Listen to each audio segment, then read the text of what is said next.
In this quiet hour, before dreams settle in and sleep begins to soften the edges of thought, we travel backward, far beyond memory, far beyond recorded time, into a world that existed long before the first story was ever written.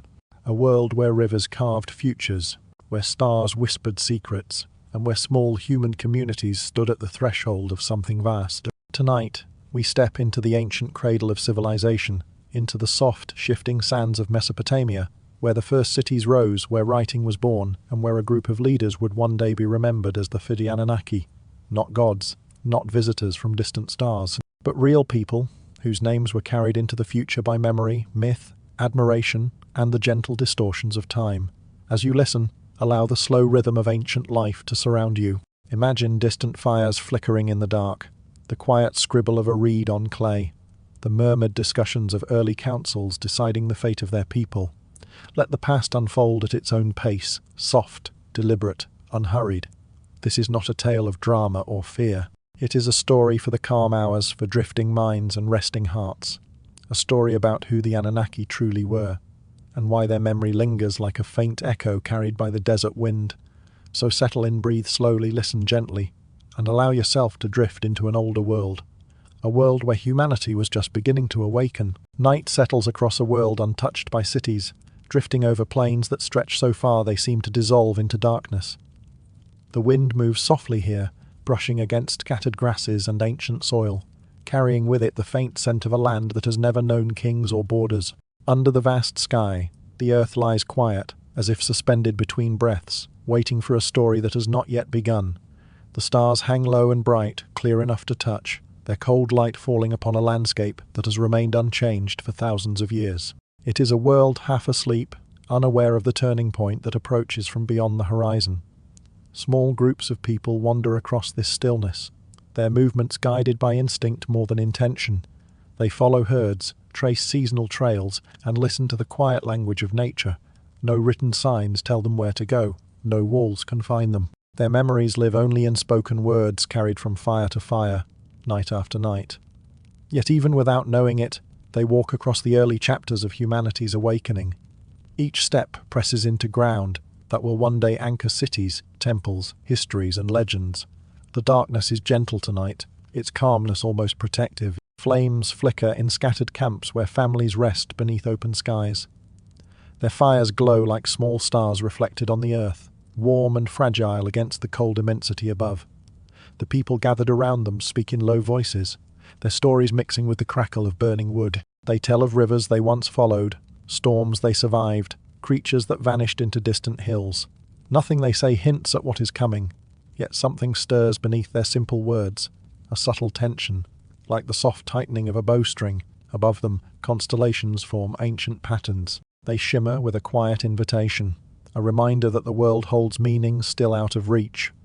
Perhaps a curious child glances upward and wonders why the stars remain so constant while everything else shifts. Perhaps an elder watches the moon and senses a rhythm too steady to ignore. These small, silent observations will one day inspire the foundations of timekeeping, agriculture, ceremony, and belief.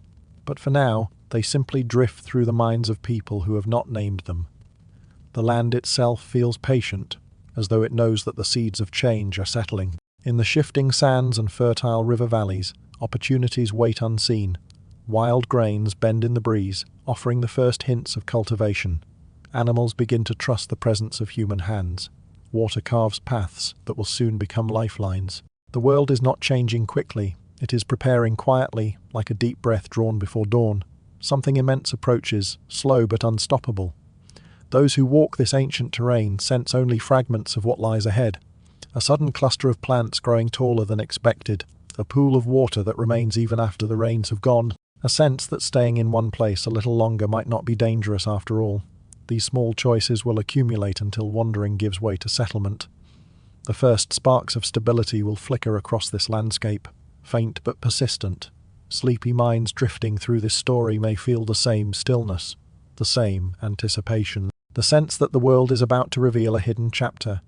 Nothing has formed yet everything feels on the verge of forming. A quiet threshold stretches before humanity, and the night sky watches patiently as they approach it. Soon the rivers will call them closer. Soon the land will ask them to stay. Soon, the first outlines of civilization will rise from this silence, but in this moment, the world remains calm and untouched, resting beneath the stars that have witnessed every age. A soft stillness blankets the earth, preparing the way for the first flicker of organized life, an awakening that will reshape everything that follows. Long before cities rose and stories were carved into clay, the land was shaped by two restless rivers. They wandered across the plains with a quiet determination, cutting new channels each season, abandoning old ones, and carrying with them a fine, fertile soil that settled wherever the waters slowed. In the early dawn light, the Tigris and Euphrates shimmered like silver veins running through an untouched body, their surfaces smooth and reflective until the winds stirred their edges into ripples. Nothing stayed still near these waters. The landscape shifted year after year, as if the earth itself were rearranging its thoughts. For generations, small wandering groups approached these rivers cautiously. They came to drink, to fish, to gather reeds, then drifted away again. But over time, something about the river's rhythm began to sink into human awareness. The people noticed that where the waters retreated, the soil grew dark and rich. Seeds dropped by accident sprouted into tall, golden grasses. Food appeared where none had been before. A quiet invitation shimmered along the water's edge, urging them to linger a little longer each season. Staying felt unfamiliar, almost daring. Yet each year the rivers returned, flooding the plains and nourishing the ground with patient insistence. What had once seemed unpredictable became a pattern, and patterns allowed the mind to rest. When the world acted according to a rhythm, people could imagine their own futures without fear of sudden emptiness. And so, they began to build small shelters, uncertain at first, but sturdier with each passing generation. Villages slowly emerged, not through grand decisions, but through countless tiny moments of choosing to remain. A family built near a quiet bend in the river. Another settled upstream. A third found a place where the soil seemed especially kind. Soon, these clusters of dwellings dotted the landscape, faint signs of humanity taking root in a world that had never been asked to host them for long. Paths formed between the clusters, shared fires appeared. Voices carried across the fields at dusk. The rivers watched all of this in their quiet, shifting way. They brought water for crops, clay for building, fish for food, and reeds for weaving. In return, people began shaping their lives around the river's moods. They learned when to plant, when to wait, when to prepare for the yearly flood. This knowledge seeped into their thoughts, becoming part of who they were. The rivers no longer felt like wild forces, they felt like partners. With each season, the people grew more certain. Their hands learned how to guide the soil. Their minds learned how to predict the water. And as their confidence grew, so did their numbers. Communities that once feared the uncertainty of nature now trusted its patterns. In that trust, something awakened. People began gathering to discuss planting, to divide tasks, to consider the needs of the group. These early conversations, simple, practical, unassuming, were the first threads of civilization weaving themselves into place. Still, the rivers refused to stay entirely predictable. Their occasional changes kept humanity attentive, watchful, humble. Each flood reminded them that nature could nourish and challenge in the same breath.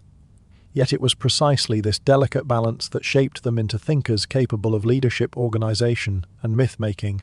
The rivers sculpted not just the land, but the human spirit. Through their shifting paths, they taught people that stability grows from understanding, not control.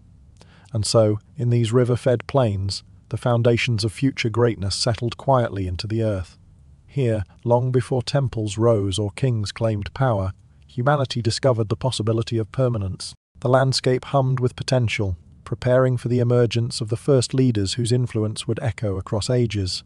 Soon, figures would rise from these early settlements, individuals who interpreted the land, organized its people, and carried knowledge that others depended upon. Their presence would be remembered long after their footsteps vanished, eventually becoming the beginnings of the beings later called the Anunnaki. Before the great cities, before the kings and gods we recognize in myth and legend, there were others. They were not named, yet their influence cast ripples through the earliest societies. They were the ones who stood at the crossroads of change, guiding their communities through seasons of uncertainty. In a world ruled by the whims of nature, these individuals emerged, not as rulers but as something different. They were the first leaders, the quiet architects of civilization's earliest foundations. Picture the world thousands of years ago, a scattered population, living close to the land, vulnerable to floods, droughts, and unpredictable harvests. In these times of chaos, Survival often depended on more than just food. It required guidance, someone who could make sense of the skies, someone who understood the subtle shifts in the earth beneath their feet, someone who could bring order to a world that seemed to spin out of control.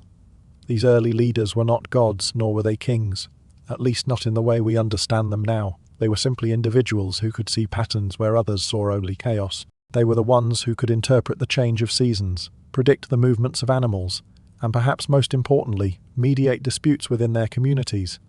In a world dominated by nature's randomness, these early leaders provided a semblance of stability, an anchor in a sea of uncertainty, and in that stability they became something more. Over time, as memories faded, as the stories of their deeds were passed down through generations, these humble figures began to take on greater significance. The details of their lives blurred with myth, and what was once a human story became something else, a story of gods. It was not a deliberate process, nor was it the result of any single individual's ambition. It was the natural result of human psychology, a desire for stability, for meaning, for something beyond the chaotic world they lived in. How does an ordinary human become a legend powerful enough to be mistaken for a god? The answer lies in the nature of storytelling itself. As generations passed, the once clear memory of those early leaders, those nameless figures, became clouded by the passage of time. The world they had shaped, the very foundation they had laid, was passed down as stories, and stories by their nature bend and distort. A leader who had merely understood the stars and organized labor became a figure who controlled the heavens themselves. A man who had simply known when the rains would come became a deity who ruled over life and death. In the absence of written records, the line between human and divine blurred. The names of these early figures were forgotten, but their essence remained, and that essence was powerful. It is easy to see how, over centuries, these figures would have evolved into the gods and kings of ancient civilizations. A humble leader who had simply guided their people through a time of famine became, in the stories of their descendants, the ruler of the heavens. A mediator of disputes became the god who judged all of humanity. It wasn't just the passage of time that did this. It was the human need for meaning in a world that was often chaotic and brutal. When crops failed, when floods ravaged the land, it was natural to look for someone to blame or someone to credit. In the ancient mind, those who had once provided the guidance in difficult times became more than human. They became symbols of hope, of control in a world that seemed so out of control. These first leaders, though nameless, laid the groundwork for everything that would come after. They were the seeds from which the first myths would grow. And when these stories began to spread, something remarkable happened. They weren't just retold, they were believed. In time, they became not just stories, but the very foundations of authority. It's easy to think of the gods and kings of ancient civilizations as figures from another world, beings of unimaginable power who came down from the heavens to shape the fate of humankind. But what if those early stories were not about gods at all? What if they were about people just like us, who, by virtue of their ability to lead, to organize, to understand the world around them, were elevated to the status of divinity? What if the Anunnaki, for instance, were not beings from another star, but the descendants of those first leaders who, over time, had become so mythologized that their true nature was lost to history? And with that thought, we begin to see the first flickers of something more, a glimpse into a world where myths and history are not separate, but intertwined. The unnamed leaders who once helped guide small, struggling communities would evolve into the gods of Sumerian cities, and from there, the world of ancient civilization would awaken, setting the stage for the rise of the first great city-states. But that's a story for another time, when we turn our gaze to the cities themselves. The sun rose slowly over the plains of Mesopotamia, casting a soft golden light across a landscape that had remained unchanged for centuries. But something new was stirring in the distance. Far from the quiet sweep of sand and grass, the city of Uruk began to take shape, a place where the earth and sky were slowly being bound together by the hands of countless laborers. Mud-brick walls rose in rhythmic layers, as if the city itself was slowly exhaling into existence. This wasn't a place that appeared overnight, nor was it built on sudden ambition. Uruk, like the desert bloom that springs to life after a long quiet season, unfolded gradually, one brick at a time.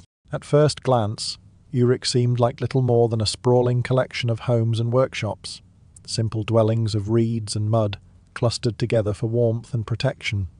But beneath the surface, something more profound was happening. In the spaces between the walls and the open skies, the quiet hum of a new way of life began to reverberate through the streets. The distant clang of metal struck by hammer on anvil, the rhythmic turning of the potter's wheel, and the chatter of merchants haggling over their goods all worked in concert to create the heartbeat of a city, slowly coming to life. In the morning haze, the air was thick with the scent of cooking fires, and smoke drifted lazily upward from the hearths in the open courtyards. In the narrow alleyways, women ground grain and men carried water from the river. The streets, once quiet and barren, now carried the steady rhythm of human footsteps, echoing off the mud-brick walls. It was a city that felt like it had always been there, even though it was only just beginning. Its growth was slow but inevitable, as each new building, each new trade route, each new idea melded seamlessly into the next. This wasn't a place of grand ambition or immediate transformation. Rather, it was the organic unfolding of something ancient and timeless. Uruk grew not by sudden leaps, but through the steady accumulation of small, interconnected moments. The city's expansion was like the slow spread of roots through dry soil. Each building, each person, each moment of trade and interaction adding another layer to the growing organism. It wasn't long before the simple marketplace, with its dusty roads and barter-driven exchanges, began to take on a new shape. What was once a scattered collection of homes and workshops was now a place of purpose and organization. People had found their roles, their routines, and with each passing day, those routines began to blend together into something more. But as Uruk grew, so too did its complexity. The once nomadic patterns of living gave way to new ways of organizing society. Roles became more defined. Craftsmen and merchants, laborers and leaders, all began to find their places in a world that was rapidly becoming structured. What had once been an informal gathering of people now had the outlines of a true city, with public spaces for meeting, for exchange, and for governing. The concept of order was beginning to take shape. Yet, beneath the surface of calm daily life, there was a quiet tension, an unspoken awareness that Uruk was becoming something more than a settlement. This was not simply the rise of buildings and commerce. This was the birth of something that would stretch its influence beyond its walls, beyond its humble beginnings. Uruk was beginning to feel the first stirrings of power, the kind of power that would shape the destiny of humanity. It wasn't yet a force that could move mountains, but the city's very existence, its structure, and its rhythm began to hint at something larger on the horizon. Why did this one settlement, out of countless others, swell into a force capable of reshaping human destiny? Perhaps it was the geography, the fertile land along the Tigris and Euphrates, or perhaps it was something more, the early leaders who understood the land, who knew how to organize people and resources. There was a certain magic to Uruk, a way in which the ebb and flow of life seemed to fall into a natural order. As it grew, its influence began to spread, not only in size but in importance, and the people who lived within its walls began to change too. They weren't just surviving anymore. They were shaping the world. The city's growth marked the first stirrings of complexity, the first whispers of the organized authority that would guide its future. Uruk was no longer just a collection of people. It was becoming the very cradle of civilization. Here, in the dust of this ancient city, the seeds of law, religion, and politics would take root, and from this place, legends would begin to emerge. The first cities were not just centers of trade or culture. They were the first arenas in which humanity's greatest ideas would be tested. But the city's growth was just the beginning. As Uruk breathed, so too did the intricate rituals, record-keeping, and organized structures that would bring it closer to the rise of temples and the early forms of worship. Uruk's pulse quickened, and with it came the need for something greater, something more sacred, something that would transform the city from a place of gathering to a place of divine authority. And as the foundations of temples began to take shape, so too would the very idea of gods take on a new form. But that, too, is a story for another time. For now, we watch as Uruk continues to rise, its foundations growing deeper, its walls stretching higher, and its people unknowingly preparing the way for something that would forever change the course of human history. In the heart of Uruk, as the city's walls climbed higher and its streets grew more organized, something else was rising too. Towers of earth and brick, once simple platforms built for ritual and ceremony, began to stretch toward the heavens. These were the first temples, but not in the way we might imagine them today. They were not grand houses of gods at first. No, they were something far more pragmatic, centers of order, centers of control. These temples were the beating heart of the city, the places where the invisible rhythms of power and survival were first mapped. Imagine standing before these early ziggurats in their infancy, not yet the colossal pyramids we might envision. At first they were little more than stepped platforms, raised structures where the earth met the sky, but even in their simplicity, they had purpose. They were more than places of worship. They were the nerve centers of the city, where food was distributed, where land was measured, where the cycles of the heavens were charted. These temples held secrets, not of gods, but of the world itself. Secrets that would shape the future of Uruk, and eventually the world beyond. Over time, the simple platforms grew taller, each generation adding another level, another layer of brick, as if reaching for the stars themselves. The sky above Uruk began to fill with the towering silhouettes of these sacred structures, their shadows stretching across the city like the hand of fate itself. The people of Uruk began to sense something greater than themselves rising with these temples. It was as if the earth itself was whispering to the sky, calling for something deeper, something more. And in these whispers they found the foundation of their beliefs, their rituals, and their very identity as a people. As these temples grew in size, so too did the complexity of the lives that were intertwined with them. At first, the roles of priest and scribe were simple, their duties limited to managing the rituals and recording the cyclical patterns of nature. But as Uruk expanded, the complexity of their task grew. The city's leaders began to shift from those who had simply organized labor to those who understood the stars, the flow of the river, and the secrets hidden in the patterns of the seasons. The early priests and scribes were not just spiritual leaders, they were administrators, mathematicians, and astronomers. They held the keys to understanding the world, and with that knowledge came power. The rituals performed within the temple walls began to change from simple acts of devotion to intricate ceremonies that provided stability and cohesion. These rituals, performed at the heights of these towering ziggurats, became the glue that bound the people of Uruk together. In a world where nature could be as cruel as it was generous, these rituals offered a sense of control, a belief that the forces of the world could be understood, if not always tamed. The act of gathering for these ceremonies, of performing the same gestures year after year, became a way to bring order to an otherwise chaotic world. The people of Uruk were beginning to realize that through these rituals, they could not only commune with the divine, but also stabilize their lives in a world that often felt unpredictable and dangerous. But the true power of the temple elites was not in their rituals alone. It lay in the fact that they controlled the knowledge that shaped the city's destiny. They were the ones who understood the movement of the stars and the flow of the river. They knew how to predict the seasons, how to ensure that crops were planted and harvested at the right time. They were the gatekeepers of information, and through their mastery of earthly knowledge, they began to exert a quiet but profound control over the growing city. What secrets were these early temple builders guarding? Secrets powerful enough to turn ordinary leaders into legends. The answer, perhaps, lies not in the supernatural, but in the human need for structure and understanding. The people of Uruk were beginning to see their priests and scribes, not just as mediators between the divine and the mortal, but as the holders of the keys to the world itself. These were the individuals who knew how to organize, how to predict, and how to control the forces of nature. And in a world where survival was never guaranteed, their knowledge became their greatest asset. It was through the temple that the first seeds of authority were sown, and with those seeds came the growth of a new kind of power, a power that could command not just land and resources, but the very flow of time itself. The priests of Uruk, the scribes who recorded the stars, and the leaders who understood the ebb and flow of seasons became more than mere figures of authority. They became symbols of control, of understanding, of a world that could be shaped and molded if only one knew how to read its hidden language. As the temple grew, so too did the complexity of Uruk's social fabric. Authority was no longer based simply on physical strength or the ability to lead a group. It was based on knowledge, the knowledge of those who could read the signs of the world and who could shape those signs into something that provided stability.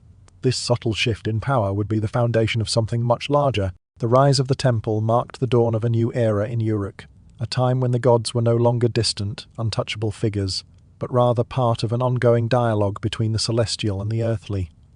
The question now wasn't whether the gods existed, but what role they would play in the lives of those who sought to control the forces of nature. The temples were not just places of worship, they were the birthplace of civilization's first form of organized authority, and it was from these temples that the seeds of myth would begin to grow, carrying with them the echoes of those who would one day be remembered as the Anunnaki. And with the temples rising ever higher, so too would the need for something more, a system to preserve and communicate the knowledge of these ancient leaders. The next step, inevitable as the rising sun, would be the birth of writing itself. But that, as always, is a story for another time. Long before the grand tales of kings and gods took root in the soil of history, there was a quiet, transformative moment. A moment when humanity first learned to remember. It was a moment that began with a simple act, a flick of the wrist, and the soft press of a reed stylus against a moist clay tablet. This was the birth of writing, one of the most profound changes in human history. But at the time, it was far from grand. It wasn't about creating stories, it was about survival, about organizing the world in ways that could be remembered. The earliest form of writing wasn't a tool for poetry or philosophy, it was a tool for counting. It started with small, simple marks, lines, shapes and symbols pressed into clay. These early cuneiform symbols were practical. They represented grain, livestock, trade, and the countless other necessities that needed to be recorded. The scribes who etched these first symbols onto tablets were not the stuff of legends. They were quiet figures bent over their work, their movements slow and deliberate. The sound of the reed stylus scratching against the soft clay was the sound of memory taking root, a sound that would echo across centuries. These early scribes, in their quiet devotion to recording the world around them, unwittingly planted the seeds for something much larger. With each stroke of the stylus, they were not just keeping track of the goods in the marketplace or the number of sheep in a herd. They were creating permanence, a record that would stretch beyond the reach of any single storyteller. Before this, memory was an ephemeral thing, passing from one generation to the next in the form of oral stories, vivid but fleeting. With writing, memory became solid, tangible. It could be touched, read, and passed down. For the first time, humanity had found a way to ensure that the stories, the knowledge, and the achievements of the past could survive the ravages of time. Imagine the moment when a scribe, hunched over his tablet, pressed a mark into the wet clay and looked at the result.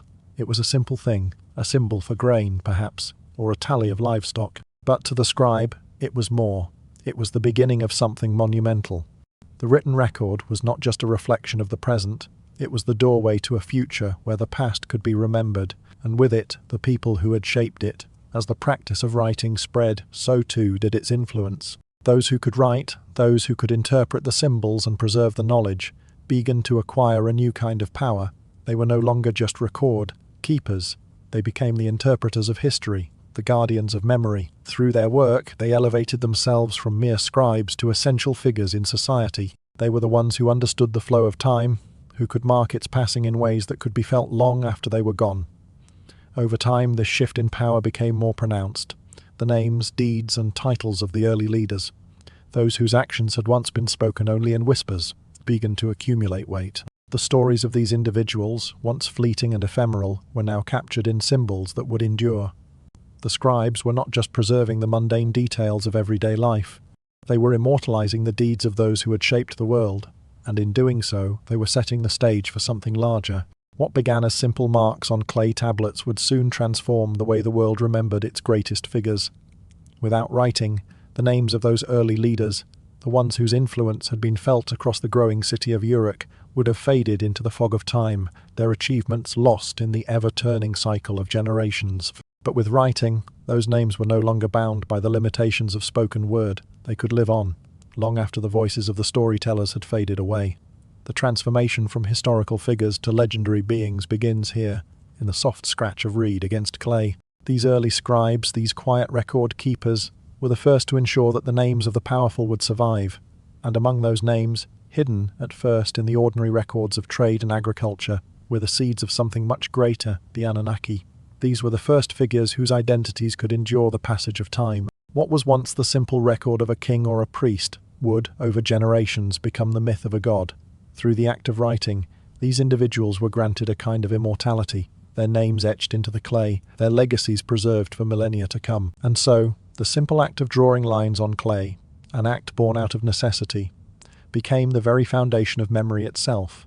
It was the key to preserving the past, to capturing the deeds of those whose influence shaped the world. Without writing, the Anunnaki would have remained just figures in a distant, forgotten past. But with it, they were brought into the light, their names, whether real or mythologized, living on as symbols of power, as echoes of a time long past. As the clay tablets piled up, as the names and titles of these early leaders accumulated, a new chapter in history was being written. The world had learned to remember, and with that knowledge the Anunnaki began to take shape, not just as figures of legend, but as the first individuals whose memory would endure for all time. With writing now recording the first major figures, we move into the next phase of our story, where the earliest named leaders appear, bringing us closer to the historical roots of the Anunnaki. But that is a tale for the next chapter, when names begin to crystallize into legends, and the lines between history and myth begin to blur. As the desert sun warmed the clay beneath the hands of scribes, something remarkable began to happen. Marks were pressed into the earth, simple deliberate scratches that would forever alter the course of human history. Each stroke of the reed against the moist clay was a quiet but powerful act, preserving the essence of a person who once lived, breathed and governed. These weren't just markings, they were names that carried the weight of responsibility, of authority, and of continuity. In the growing cities of Mesopotamia, where life was often fragile and the forces of nature unpredictable, names began to hold more than just identification. They became symbols of stability. In this early period, the rise of written language marked a monumental shift in the way people viewed leadership. Names were no longer simple labels, easily forgotten or replaced. They became something more. They became the embodiment of power, of control, and of order in a world that often seemed on the brink of chaos. These names weren't just for kings or gods. They were for individuals, leaders who could navigate the unpredictable rhythms of nature, who could mediate between the community and the forces that shaped their lives. The people who carried these names were not mere figures of authority in the traditional sense. They were often experts in areas crucial to the survival of their communities. They were farmers who understood the land's cycles, engineers who could harness water and redirect rivers, and ritual leaders who knew how to bring people together in times of crisis. In a world dominated by unpredictable floods, droughts, and famine, these leaders held the keys to survival. Their names, recorded in the wet clay, represented something much larger than themselves. They represented continuity. With each name etched into the tablets, a record was created, an enduring memory that could stretch beyond a single lifetime. And with that memory came a kind of immortality. These early leaders, through their expertise and ability to maintain order, became the foundation of the first urban societies. They were the ones who held power, not by force, but by knowledge, by the ability to bring stability to an ever-changing world. It is easy to imagine a name as a simple thing, a label given to a person to distinguish them from others. But in this early world, a name carried with it far more significance. It was a marker of authority, a symbol of expertise, and a promise of continuity. When a name was recorded on a tablet, it became a doorway into the past, a link between the living and the dead, between what was and what would come. These names were more than just identifiers. They were the first strands of history, woven together in the fabric of the future. The repetition of these names across generations magnified their significance. What began as a simple record of an individual's actions or achievements slowly evolved into a symbol, an almost mythical representation of power and control. These leaders were not divine in their origins, but over time, the stories of their deeds were passed down, their names repeated, their legacies elevated. The humble records of early scribes began to shape the very foundations of myth and legend. How did these names evolve into symbols of something greater? It wasn't just the passage of time that did it. It was the human tendency to seek continuity, to search for meaning in the face of uncertainty. The more often a name was written, the more it became associated with stability, with the cycles of life, and with survival. The people of Uruk and other early cities began to see these names not just as reminders of a time long gone, but as representations of something eternal. They were the first seeds of myth, the first hints of the divine. These were not just the names of men, they were the beginnings of something more. As the centuries passed, these early leaders, whose names had once been written into clay for practical reasons, began to take on a new meaning. Their names, once tied to real achievements, now carried with them a sense of reverence. The roles they played in organizing society, in managing the land, and in maintaining order were elevated, and their names began to echo through the ages.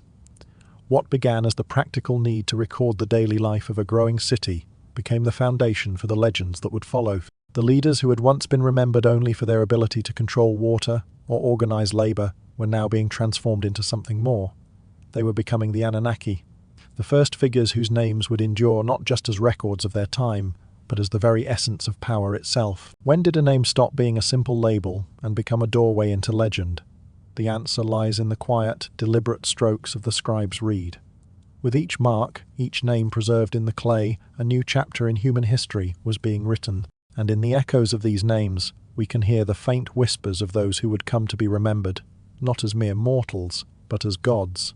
As names became symbols of power and immortality, the next step in this evolution would be inevitable. The emergence of the first rulers, individuals whose influence shaped the identity of entire cities. From these early leaders, the concept of divine authority would begin to take root. The transformation from historical figures to mythic beings was underway.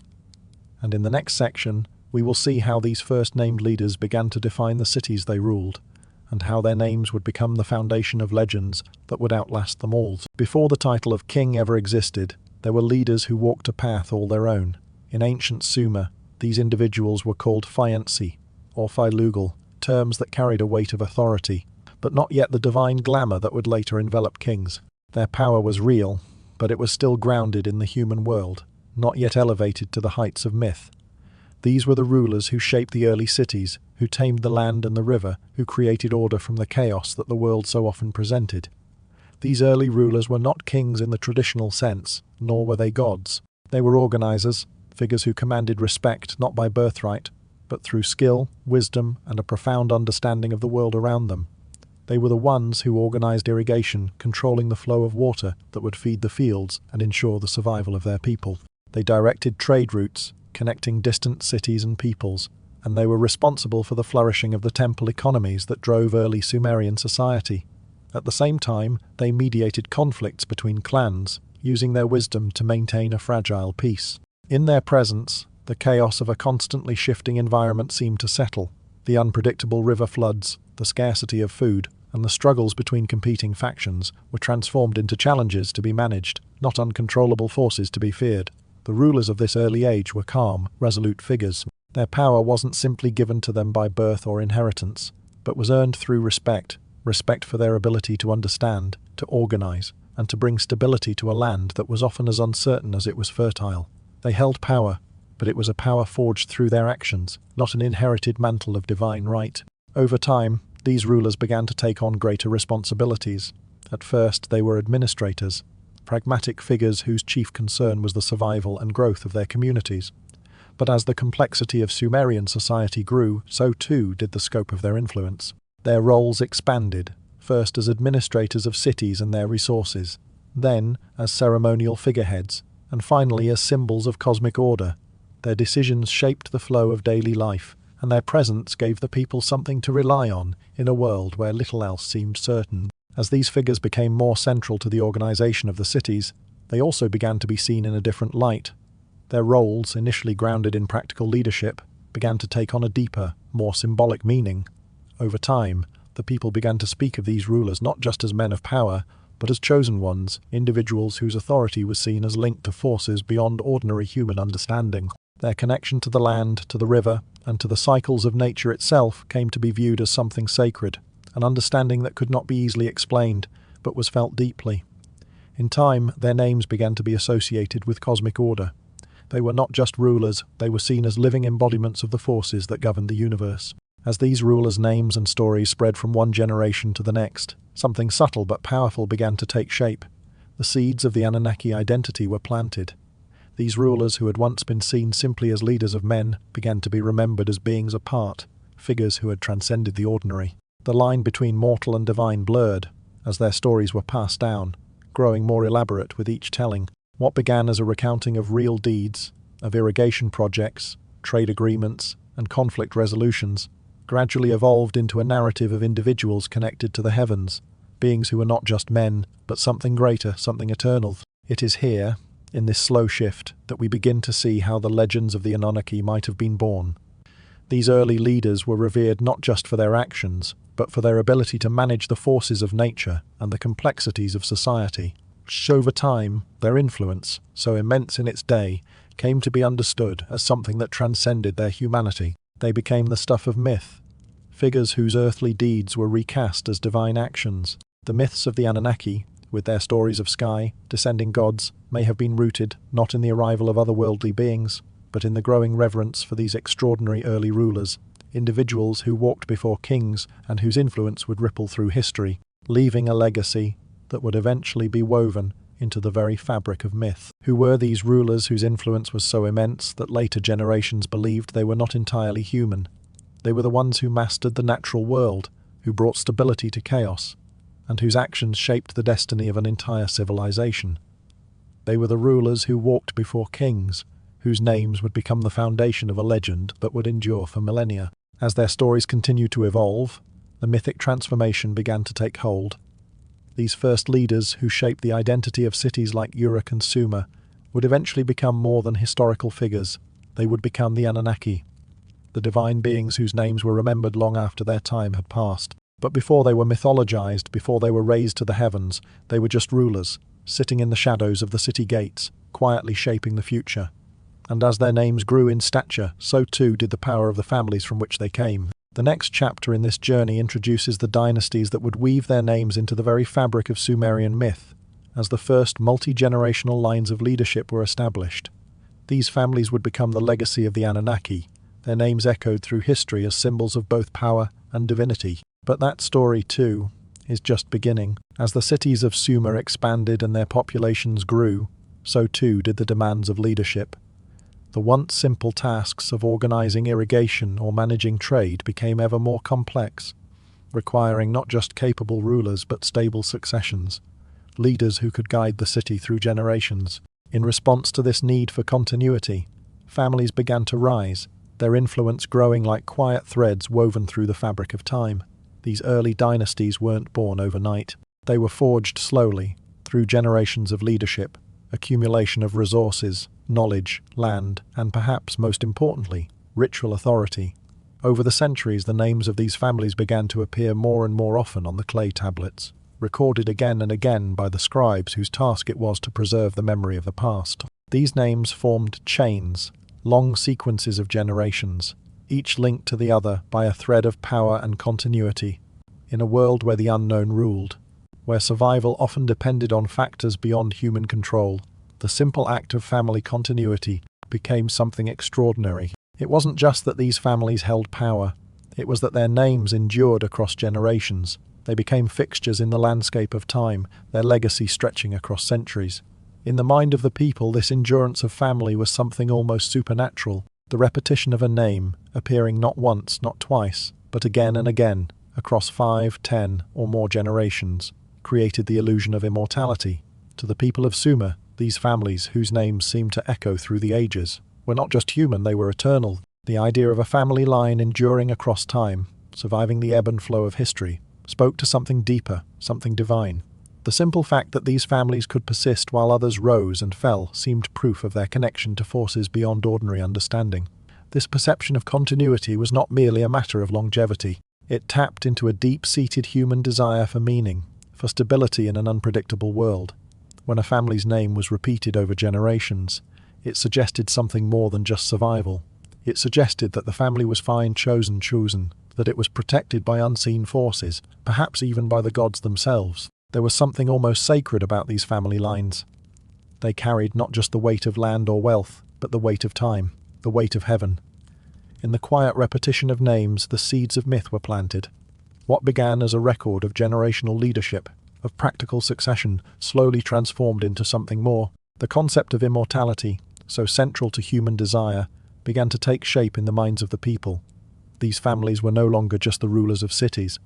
They were the bearers of something eternal, something divine. The passage of time, with its inevitable changes, could not erase their power. The repetition of their names, the continuity of their bloodlines, gave them a sense of permanence, a permanence that transcended the mortal world. This was no longer just about governance. It was about legacy, about a family's place in the grand sweep of history. It was in this emotional context, this intertwining of continuity with divinity, that the myths of the Anunnaki began to take root. For in the eyes of the people, these families seemed to carry the very essence of eternity. They were not just rulers, they were the link between the human and the divine. The concept of bloodlines that persisted across generations, seemingly untouched by the passage of time, echoed in the stories of gods who descended from the heavens, beings whose influence stretched across the ages, whose power was eternal. The psychological aspect of this shift in perception is equally profound. People are naturally drawn to the idea of being part of something larger than themselves.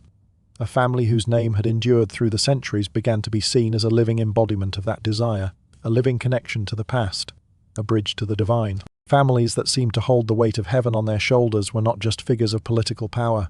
They became something more, symbols of cosmic order, divine favor, and an eternal presence in a world where everything else was fleeting. In this way, the earliest dynasties of Sumer began to blend the ordinary with the extraordinary. Their names, their bloodlines, and their power were the foundation upon which future myths would be built. What started as a practical solution to the demands of leadership, continuity through family lines, gradually evolved into the stuff of legend. The repetition of these names across generations gave rise to a belief that these families, these rulers, could never truly die. They were eternal, just like the gods. As these families gained power and influence, the stage was set for the rise of fully realized Sumerian city. States, governed by elites, whose names were now woven into the very fabric of myth. The seeds of the Anunnaki were beginning to sprout, but the story does not end here. With these powerful families came the consolidation of power, the rise of gods in the hearts of men, and the eventual crystallization of the divine narrative. And so, the transition from human leaders to legendary beings was set in motion. How does a family become so enduring that the world begins to whisper that they carry the blood of gods? It happens slowly over time, through repeated acts of leadership, through the passing of names from one generation to the next, through the quiet power of continuity. And in that quiet repetition, a legend begins to form. A legend that would one day echo through the ages as the story of the Anunnaki. As we move forward, we will witness how these families and their enduring influence shaped the foundations of the city-states, and how their names would evolve into the mythic figures we now associate with the Anunnaki. But for now, we see the first whispers of something eternal taking root, woven into the fabric of time itself. In the winding currents of language, words shift in meaning over time, often losing the nuances that once defined them. The word Faidi Anuna, later expanded into Anunnaki, is one such example. At its inception, Anuna didn't evoke the image of divine beings descending from the heavens, as later generations would come to believe. Instead, it was a term grounded firmly in the earth, the language of human leaders whose power stemmed not from the gods, but from their lineage, their knowledge, and their administrative prowess. Anuna referred to the highest-ranking families in Sumer, those tasked with overseeing the most vital aspects of the city's survival and prosperity. These families were not kings in the way we think of them today, but they held an authority that shaped every corner of life. They were the stewards of land, the managers of water, and the keepers of the rituals that maintained cosmic order. They did not govern by divine right, but through the practical mastery of essential tasks, distributing grain to ensure the city's survival through famine and drought, maintaining irrigation canals that brought life to the parched land, organizing labor for monumental projects, and interpreting celestial cycles to guide planting, harvests, and religious observances. In these small, seemingly mundane acts, these families carried out the tasks that allowed Uruk and other Sumerian cities to thrive. Their role was essential to the smooth functioning of society, and as such they were revered. The success of the city, its food stores, its growing population, its prosperity, became linked with these families. Over time, as the Sumerians looked back upon their history, these human leaders became intertwined with the cosmic forces that governed the very world they lived in. At first, the association between these elites and the natural order of things seemed simple, a human connection to the forces that shaped life. But with the passage of generations, and as stories of their deeds were passed down through myth, the lines between human and divine began to blur. It wasn't that these leaders were gods in the beginning. Rather, it was the constant repetition of their roles, their names, and their deeds that imbued them with a sense of otherworldly power. People began to believe that these leaders were chosen not just for their abilities, but for their alignment with the cosmic principles that governed life. Their role as stewards of the land and interpreters of the heavens lent them an air of divinity, even if they were still very much human. This gradual transformation took place over centuries. The Anuna, those of royal blood, became synonymous with those who held the keys to life itself. The Sumerians began to see them not merely as capable rulers, but as figures whose very presence could influence the workings of the universe. Their rituals, their administration of life, giving resources, their understanding of celestial patterns, all of these became imbued with a sense of sacredness, as though they were divinely ordained, even if that wasn't true in the beginning. What had been an elite group of human leaders slowly morphed into mythic beings, with their names passed down, not only as markers of authority, but as symbols of cosmic order.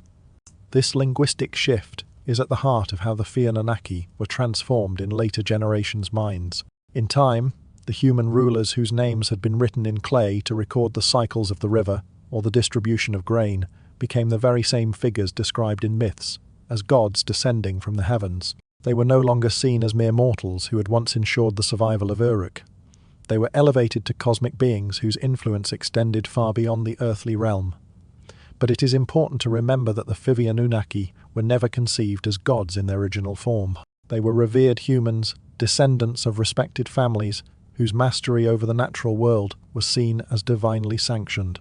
In other words, the first Tide Anunnaki were leaders whose understanding of the world, of agriculture, of water, of celestial cycles, became so intertwined with the people's survival that they were gradually transformed into figures of mythic proportions. What if the beings ancient texts describe as gods were never meant to be supernatural at all, just remembered through the distorting lens of time?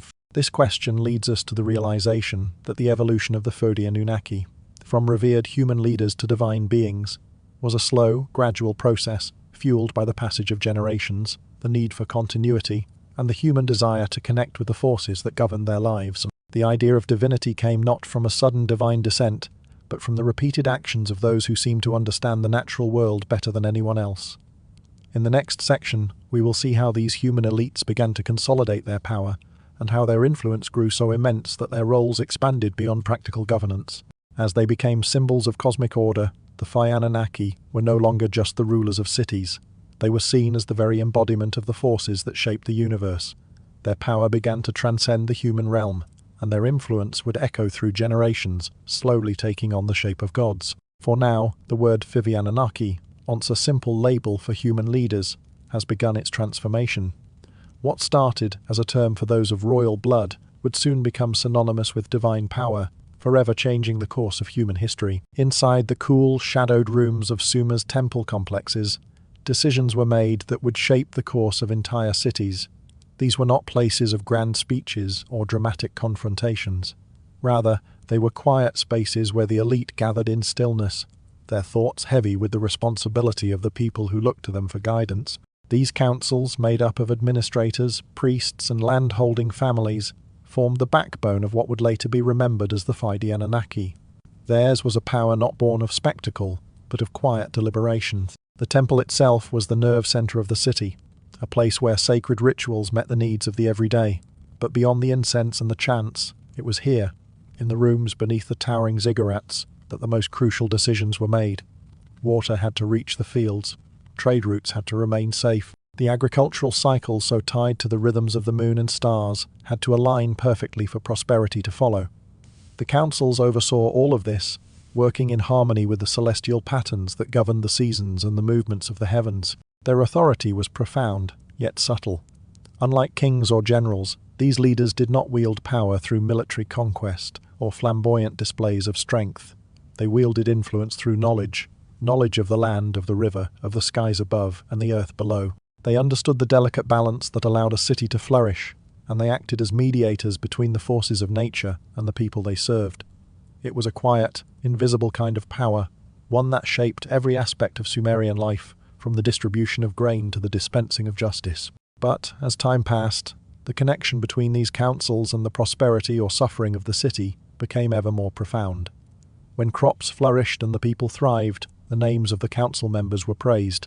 They were seen as the orchestrators of harmony, the stewards of the land whose decisions had kept the balance intact. But when disasters struck, when the river flooded, or when famine or plague spread across the land, the people turned their eyes to the same councils, looking for answers. And when the harvest failed, when the city suffered, they believed that cosmic harmony had been disrupted. The councils were seen not just as administrators, but as the custodians of a delicate cosmic order. In this way, the councils held the fate of the city in their hands. Their decisions were the lifeblood of the community, and the prosperity of the city was tied directly to their actions. Over time, this connection grew stronger. The rulers who had once been seen simply as leaders of men became increasingly associated with the divine order. They were no longer just administrators, they were viewed as intermediaries between the people and the forces that governed the universe. The line between the human and the divine began to blur, as their ability to shape the future seemed to transcend the ordinary. The mythologizing of the Phi Anunnaki did not emerge from some fanciful desire to explain the unknown. It came from something more grounded, reverence and fear. These early rulers were not seen as gods because of their supernatural feats, but because of their immense influence over the lives of their people. When they made the right decisions, the city thrived. When they faltered, disaster followed. The people's response to this power was a mixture of awe and gratitude. The council members seemed to hold the very threads of life in their hands, controlling the balance of nature itself. They were revered, not for their divine birth, but for their ability to steer the course of the city's fate.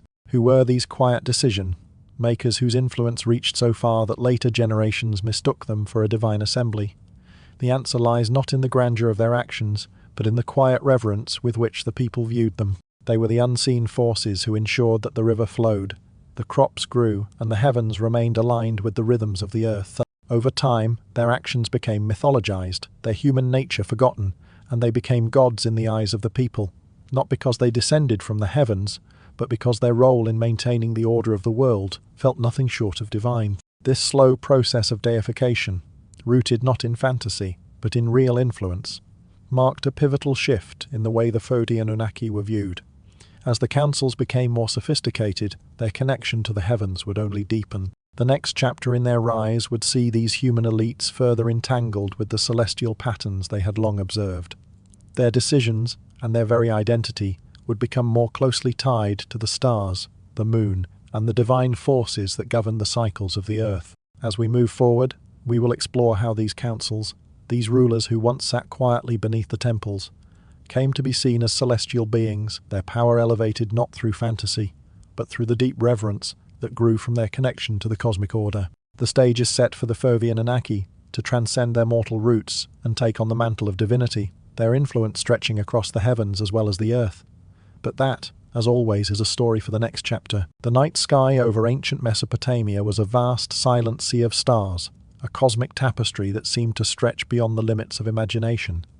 Beneath its endless expanse, a small group of priests and scholars gathered in the stillness of night, their eyes fixed on the heavens. The stars above were not merely points of light to these early astronomers. They were the threads that wove the fabric of existence. The moon's phases, the movements of the planets, and the constellations above guided their understanding of the world. These celestial patterns were not just phenomena to be observed. They were signs, deep and mysterious, carrying with them the knowledge that could order the chaos of life. The men and women who spent their nights watching the sky were revered for the wisdom they held. Their observations weren't just intellectual pursuits. They were practical, tied directly to the lives of the people below. These astronomer priests could predict the changing of the seasons, when to plant crops, when to harvest, and when the river would flood. In a land where uncertainty often ruled, their ability to understand and predict the natural world brought a sense of order to the chaos. The people of Sumer relied on these predictions for their very survival, trusting that the priests could read the patterns of the sky as if they were a sacred book. As generations passed, the astronomer priests began to take on a role far greater than mere scholars. They were seen as intermediaries between humanity and the cosmos, figures who could interpret the will of the heavens and translate it into the language of everyday life. Theirs was a knowledge so vast, so far beyond the comprehension of ordinary people, that it began to feel otherworldly. To those who didn't possess this knowledge, the astronomer priests seemed like conduits of something divine, beings who understood forces that shaped the world and whose insight could steer the course of life itself. The trust the people placed in these figures was not merely intellectual, it was spiritual. When the priests' predictions came true, when the stars aligned as foretold, people marveled at the seemingly miraculous accuracy of their insights. It wasn't just that the river had flooded as expected or the harvest had come in on time. The people believed that the heavens themselves had worked in harmony with the priests' wisdom. These celestial events were seen as miracles, signs that the priests had tapped into a deeper, cosmic truth. But when the stars did not align, when predictions faltered, the opposite occurred. Fear crept into the hearts of the people. Was the balance of the cosmos off? Had the priests lost their connection to the divine will? The priests, who had once been revered as wise, could now be seen as the bearers of ominous omens, their understanding of the stars seen as fragile and fallible. This mixture of awe and fear slowly transformed the astronomer, priests, into something more than just human figures. They began to take on the trappings of gods. The people, over time, began to weave stories about these scholars, retelling their deeds with the glow of divine wonder. What had once been the practical knowledge of celestial bodies became a tale of beings who had mastered the heavens, not as mortal men, but as figures who could bend the forces of nature to their will. Through this gradual shift, the figures who had once served as the guardians of order became the stuff of legend. The Ford Anunnaki, originally those elite figures who managed the affairs of states, were now associated with the cosmos itself. They were no longer just men of knowledge. They were celestial beings, part of the very heavens they had spent their lives studying. What had begun as a deep understanding of the stars and seasons had now been transformed into divine authority, and the line between human and God began to blur. What happens when a society believes that those who read the stars must have come from them? It is here, in the quiet reverence for those who held the knowledge of the heavens, that the seeds of myth were sown. The celestial knowledge of the priestly classes became more than just practical wisdom. It became a connection to the divine. These priests who once guided their people with the wisdom of the stars were now seen as divine beings themselves, their human origins forgotten in the glow of celestial power. In the slow dance between reverence and fear, the Anunnaki were born. No longer just human figures, they were transformed into the gods of the heavens. Figures whose knowledge, once grounded in the earth, now seemed to transcend the mortal world entirely. As the myth surrounding them grew, so too did their connection to the stars and the forces that governed the universe. The transformation from revered leaders to celestial beings was complete, and the Anunnaki became figures of legend, woven into the fabric of both earthly life and the cosmos itself. The next chapter in this story takes us further along this path of transformation. The Anunnaki, now fully associated with the heavens, will begin to emerge as powerful figures in the mythic imagination. Their connection to the stars will deepen, and their role in the world will shift from earthly leaders to divine beings, the stuff of ancient myth. But for now, the sky watches, and with each passing generation, the Anunnaki are one step closer to becoming the gods we know from legend. As the sun dipped beneath the horizon, casting long shadows over the ancient cities, small gatherings would often form around hearth fires. Here, amid the crackling flames, elders would recount the stories of those who had led before them. The names of revered leaders, men and women whose actions had shaped the city, were passed down through these evening rituals. It was here, in the warmth of firelight, that the past was woven into the fabric of the present. But what began as simple stories of survival, of practical leadership, slowly began to change. These tales, retold with each new generation, began to stretch, soften, and transform. What was once the recounting of a carefully calculated decision became, over time, a heroic intervention. A clever act of diplomacy turned into a sign of divine insight. A successful harvest, once merely the result of good timing and hard work, was elevated into a miracle. This is the way of oral tradition. Memory, unanchored by the precision of written records, drifts, shifting with the tide of time. It is the nature of stories to expand beyond their origins, to grow in grandeur until they are no longer tethered to the people they once described. The leaders of ancient cities, those whose names were recorded in the earliest tablets, became the subjects of these growing stories. As the years passed and the memory of their actions faded into the fog of time, these figures, who had once been mortal, slowly transformed into something larger.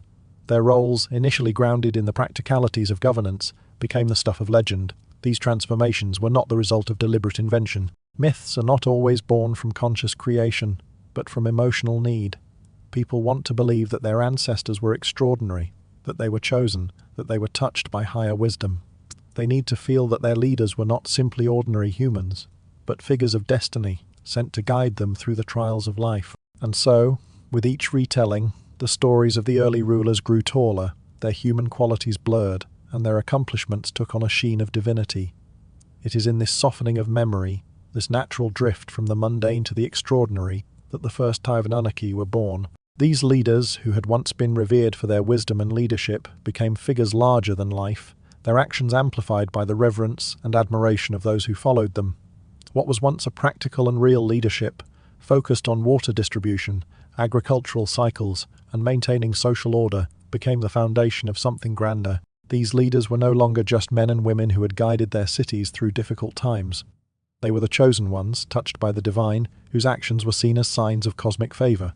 At what point does a remembered leader slip quietly across the line and become a legend? Perhaps it happens slowly over time, as their deeds are retold, amplified, and shared. What began as a simple story becomes something more, a narrative that transcends the human realm and touches the divine. The leaders who once walked among the people become figures who descend from the heavens, carrying with them the wisdom of the stars, the power to command the natural world. These transformations are not born of deliberate deceit, but of a deep-seated desire to honor and elevate those who guided the people through life's challenges. It is a natural process, one that is woven into the very fabric of human storytelling. And so, the first Anunnaki were not born as gods. They became gods, not through supernatural acts, but through the power of memory, admiration, and nostalgia. They were elevated not by their own design, but by the stories of those who came after them. Their human qualities, their wisdom, their decisions, all of these were amplified by the generations that followed, until their names were no longer remembered as those of men, but of gods. This is the quiet, subtle process that gave rise to the mythic figures we now associate with the summed Anunnaki. As time passed, the stories of these early rulers became more and more entwined with the cosmic forces they had once observed. Their names, once grounded in the practicalities of city life, began to take on a celestial resonance. They were no longer just figures of earthly authority. They were seen as symbols of cosmic order, figures whose actions governed not just the lives of people, but the very forces of nature themselves. The early Anunnaki were not born of divine descent. They were elevated by the people's need to see their leaders as extraordinary, as touched by the divine. Through the lens of time and memory, these leaders became something more, something eternal, and in this gentle transformation, the stories of the past became the myths of the future. As these stories grew taller, they began to form symbols that would elevate these human figures to cosmic proportions. The next chapter in this journey will explore how these symbols emerged and how they played a key role in the transformation of the Toindi Anunnaki from mortal rulers to divine beings. But for now, we reflect on how memory, storytelling, and reverence slowly shaped the leaders of ancient cities into the gods of myth. In the stillness of ancient temples and the quiet corridors of stone, symbols etched into walls and carved into seals began to tell stories. These images, simple yet profound, weren't meant to be literal depictions of gods or divine beings. Instead, they were representations of ideas that carried the weight of centuries. On the carved reliefs, delicate cylinder seals, and temple inscriptions, early elites were depicted with motifs that spoke to the very forces that governed life itself: the flowing waters of the river, the protective embrace of animals, and the cosmic patterns that tied the world together. These were not representations of the supernatural, they were metaphors, symbols that evoked stability, fertility, cosmic order, and ancestral authority.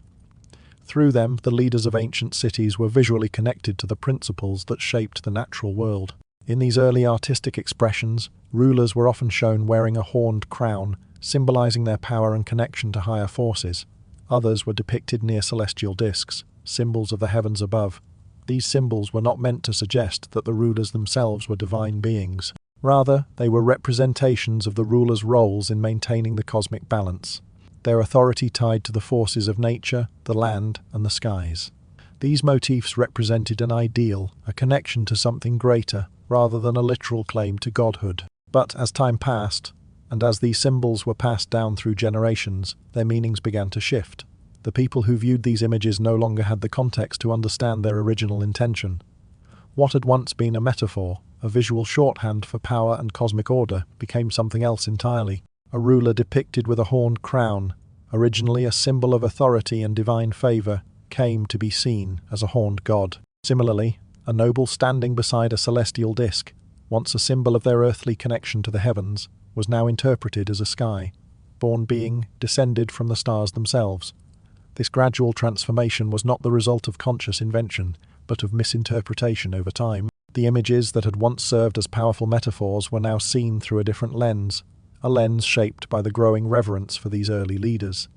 The line between metaphor and reality blurred, and in this soft shift, the mythologies of the Anunnaki began to take shape. These rulers, once seen as human stewards of cosmic order, were now believed to be divine beings, gods who had descended from the heavens to guide humanity. What truths do ancient symbols hide when the people who created them can no longer explain their meanings? It is here, in this quiet evolution of symbols, that we see the beginning of the Anunnaki mythology. The artistic language of the ancient world was never meant to be taken literally. It was a language of ideas, of metaphors, that sought to communicate the complex relationship between rulers, nature, and the divines. But over time, the symbols took on lives of their own, their meanings shifting, their intentions obscured. These symbols, so carefully crafted to represent the ideals and authority of the rulers, became the foundation for the mythic figures who would be remembered for millennia. The horned crown, the celestial disk, the animals that stood guard, each of these symbols carried with it a weight that grew heavier as time passed. They began to speak not just of power and order, but of a divine, eternal connection to the forces that shaped the world. What had once been the metaphorical imagery of human rulers became, over centuries, the literal symbols of gods. And so, the Anunnaki were born, not from the minds of those who created them, but from the symbols they left behind. The symbols that once connected rulers to the forces of nature now link them to the divine. The transformation from human leaders to celestial beings was not sudden, nor was it the result of deliberate myth-making. It was the slow, natural process of symbolic meaning shifting over time, amplified by the reverence and awe of the people who looked to these symbols for guidance and meaning. The Anunnaki were not born as gods. They became gods through the stories people told about them, through the images that spoke of power and divine connection, and through the reverence that grew around their names. The mythologies that arose were not fabrications. They were the result of a gradual transformation, as human rulers became more and more entwined with the celestial forces they once studied. As these symbols gained weight and ambiguity, the final step in this transformation began to unfold: the written word.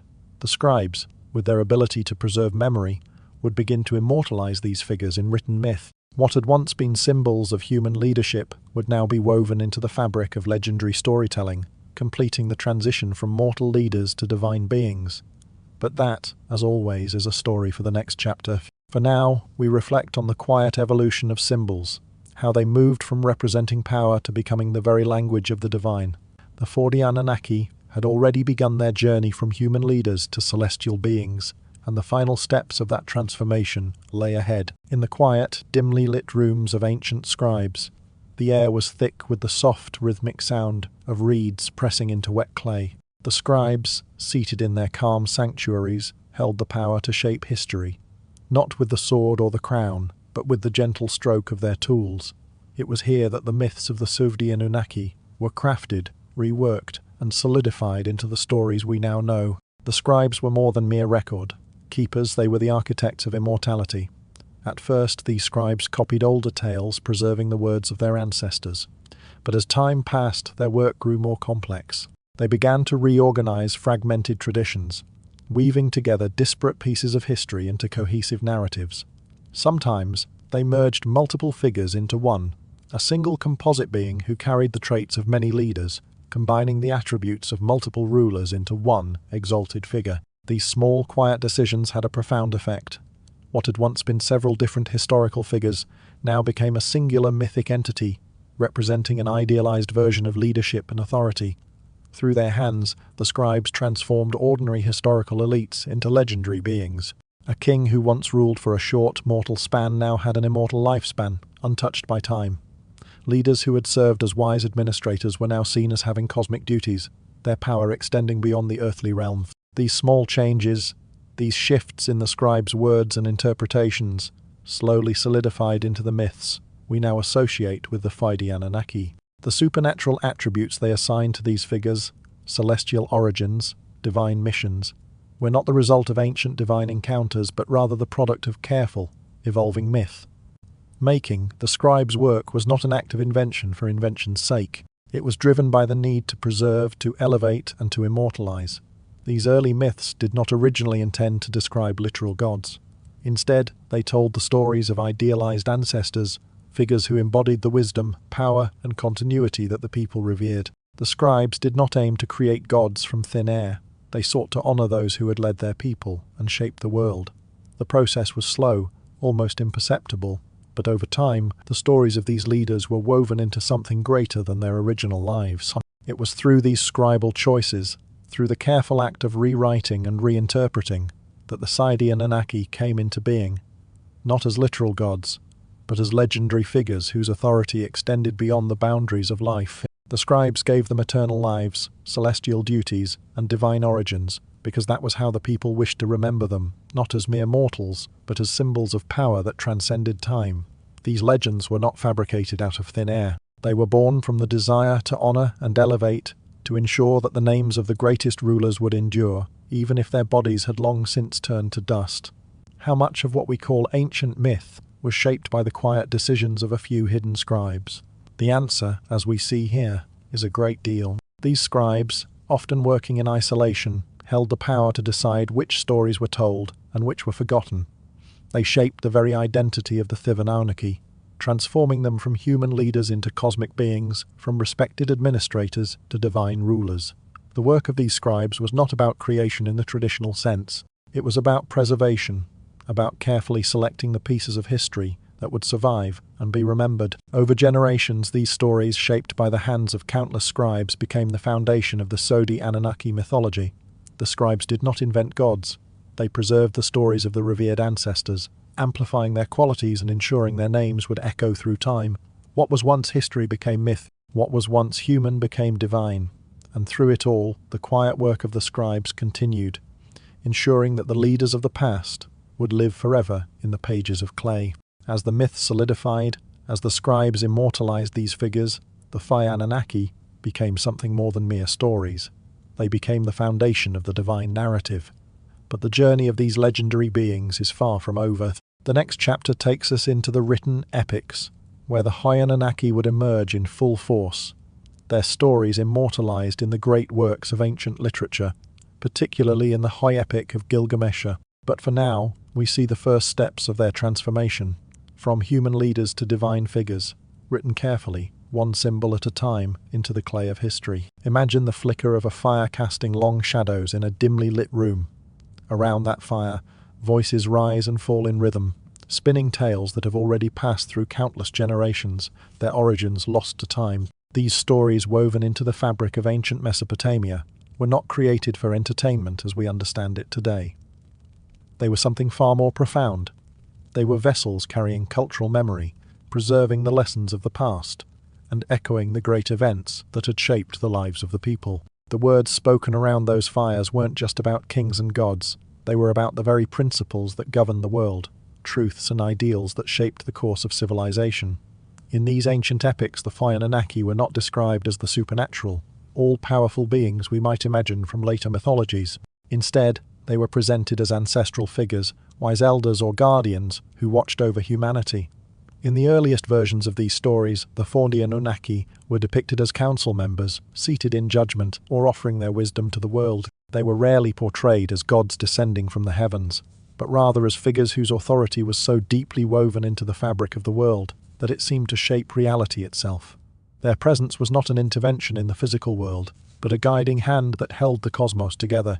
These epics were a living reflection of how society viewed its leaders, its ancestors, and the forces that governed the universe. They were less about literal beings and more about ideals, about the kind of authority that could command respect, the kind of wisdom that could guide a people through their darkest hours. The stories were not just history, they were a bridge between the past and the present, allowing the wisdom of the ancients to echo down through the generations. And in these stories, the Anunnaki were not immortal, supernatural gods. They were something more profound, symbols of the unchanging order of the universe. As you listen to these ancient echoes, it's easy to imagine how memory and legend begin to blend. What was once a simple story about leaders and rulers became something far grander, amplified through the retelling of generations. Over time, these stories, rooted in real events, began to take on the weight of myth. The Anunnaki, once real leaders, became revered figures, whose stories were retold as timeless legends.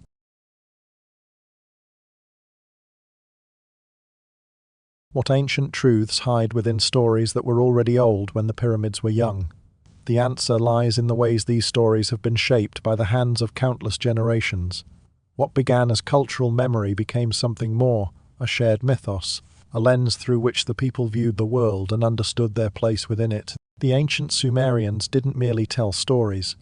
They wove the fabric of their world into the very tales they told. And within these stories, the Anunnaki began to take on a life of their own, evolving from respected elders into beings whose authority was unquestionable, whose wisdom was revered, and whose presence was felt in every aspect of life. These ancient stories were not only about the gods, they were about the very forces that shaped the universe: order, justice, and wisdom.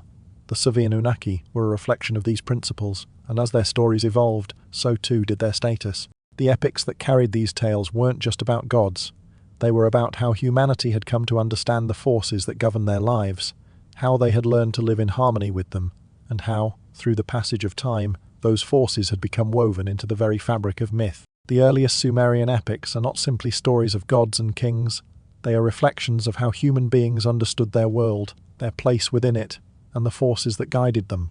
The forces that guided them, they're not just figures of myth, they were the embodiment of those ancient ideals, those forces that were believed to shape the world. These epics, born of the earliest human imagination, offer us a glimpse into a world where history and myth blurred into one, a world where the names of the Anunnaki were not just remembered but revered, shaping the very structure of Sumerian culture.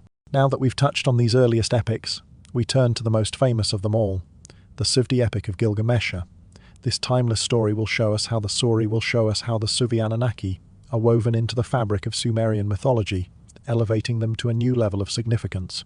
The next section will dive deeper into the Suvdi epic of Gilgamesh, exploring how the Suvdi Anunnaki appear within it and how their roles as guardians and judges of the cosmos come into sharper focus. As you read the ancient tablets that chronicle the story of Gilgamesh, you are transported into a world where kingship, mortality, and the forces of the cosmos are ever present.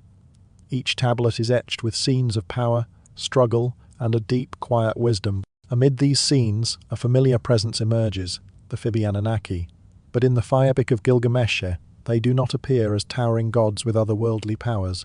Instead, they manifest as a silent council, ancestral powers who have long overseen the balance of the world. Their role is not to intervene directly in the lives of mortals, but to act as judges, custodians of cosmic order, and quiet overseers of fate.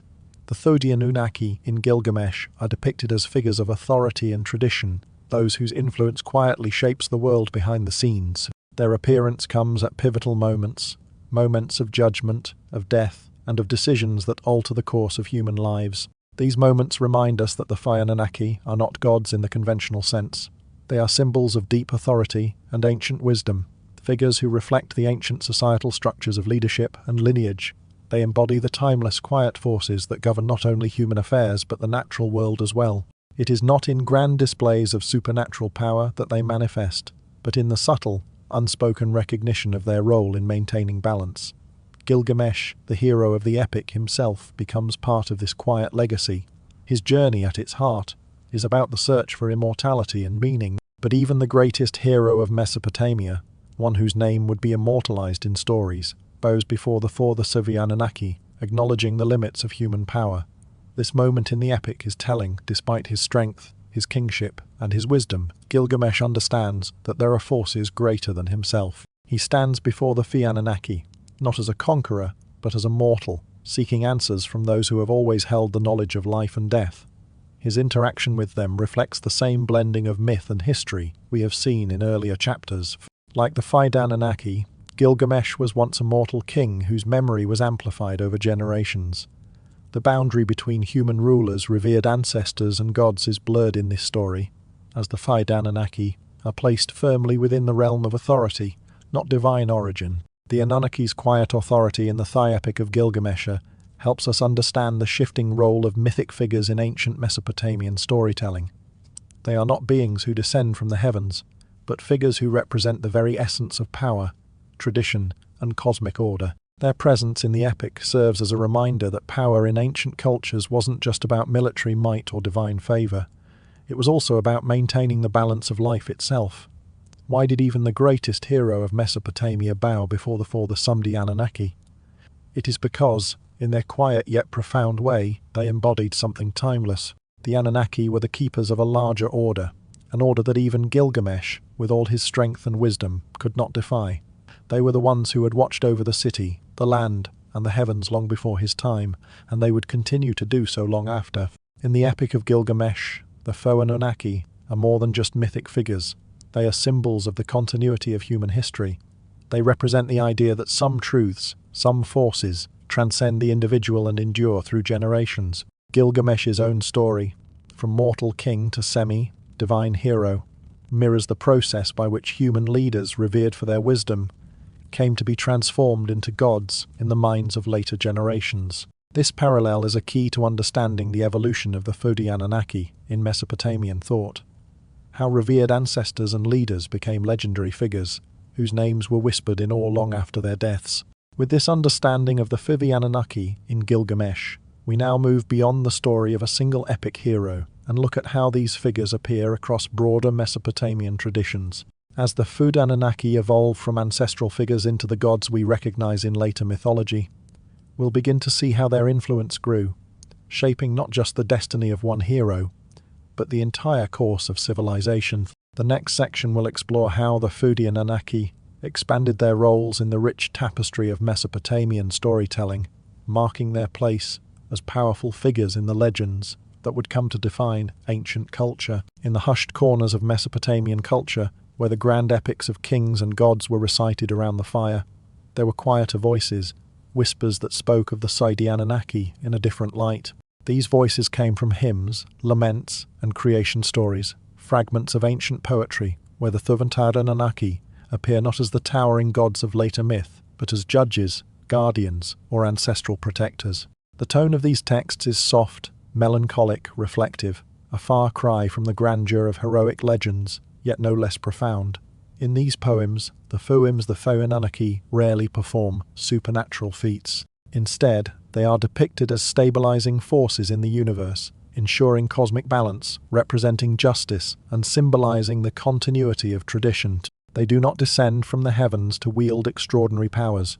Instead, they stand as silent sentinels, watching over the world, maintaining order in the face of uncertainty. They are often shown as figures whose authority lies not in grand, magical interventions, but in the subtler task of ensuring that life, however fragile, persists in harmony with the forces of nature. In many of these ancient texts, the Anunnaki are described as dwelling in specific cities, or acting as patrons of particular temples, a detail that offers a glimpse into their earthly origins. The gods of these hymns are not abstract, otherworldly beings, but figures tied to the very land and culture of the people. They are closely linked to the physical world, with their influence rooted in the cities where the people lived and the temples where they prayed. This grounding in reality further reinforces the idea that the mythological veneer placed over these figures was built upon historical truths. The Anunnaki were once revered human leaders whose authority transcended the mortal realm over time. The emotional depth of these texts is another key aspect of their portrayal of the Anunnaki. The hymns and laments often reflect grief, uncertainty, and reverence, revealing how deeply the ancient people felt connected to their ancestral leaders. In these quiet verses, the Anunnaki are not just distant gods, they are figures entwined with the lives of the people, representing the unbroken continuity of human history. The reverence with which they were remembered speaks to the deep emotional ties between the people and their past, how their ancestors were seen not just as rulers, but as protectors of the very fabric of existence. The words of these poems are suffused with a sense of longing, a desire for connection with those who once held power over their fates. What do forgotten hymns reveal about a world where the boundary between mortal and myth was little more than a whisper? The answer lies in these fragments where the Anunnaki are not gods with impossible powers, but figures of authority who held sway over the lives of the people through the wisdom, justice, and tradition they embodied. These hymns offer a glimpse into a time when myth was not a separate world, but a continuation of the human experience, an evolving story that blurred the line between what was real and what was imagined. The Anunnaki, in these texts, were symbols of the unbroken chain of authority that stretched from the past into the future, from mortal kings to immortal legends. The emotional tone of these texts also underscores the role of memory in the creation of myth. The people did not simply remember their leaders, they revered them. In doing so, they elevated them from human figures to symbols of a timeless order. Through the soft, reflective nature of these hymns and laments, we can see how myth and memory blended together over generations, transforming historical figures into divine beings, whose legacy lived on not only in the stories but in the hearts of the people. This journey through forgotten myths and quiet laments helps us understand the slow, subtle process by which the Anunnaki were transformed from revered human figures into divine beings.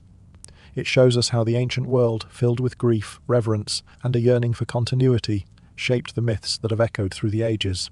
And as we move forward, we begin to see how these figures, once tied to real history, were carried into the future through the very tablets and ruins that would preserve their memory for generations to come. Having understood the Anunnaki through these ancient texts, we now shift our focus to the physical world, the tablets, the ruins, and the artifacts that continue to hold their memory. In the next chapter, we will explore how these tangible remnants of the past have helped to preserve the legacy of the Anunnaki, and give us a glimpse into their once immense influence on the world. But for now, we reflect on the deep, emotional connections that the people of Mesopotamia had to their ancestors, whose stories, like quiet murmurs through time, became the myths that still echo in our minds today. Imagine, for a moment, a dust-filled room, dim light filtering through small windows, casting shadows over shelves laden with clay tablets.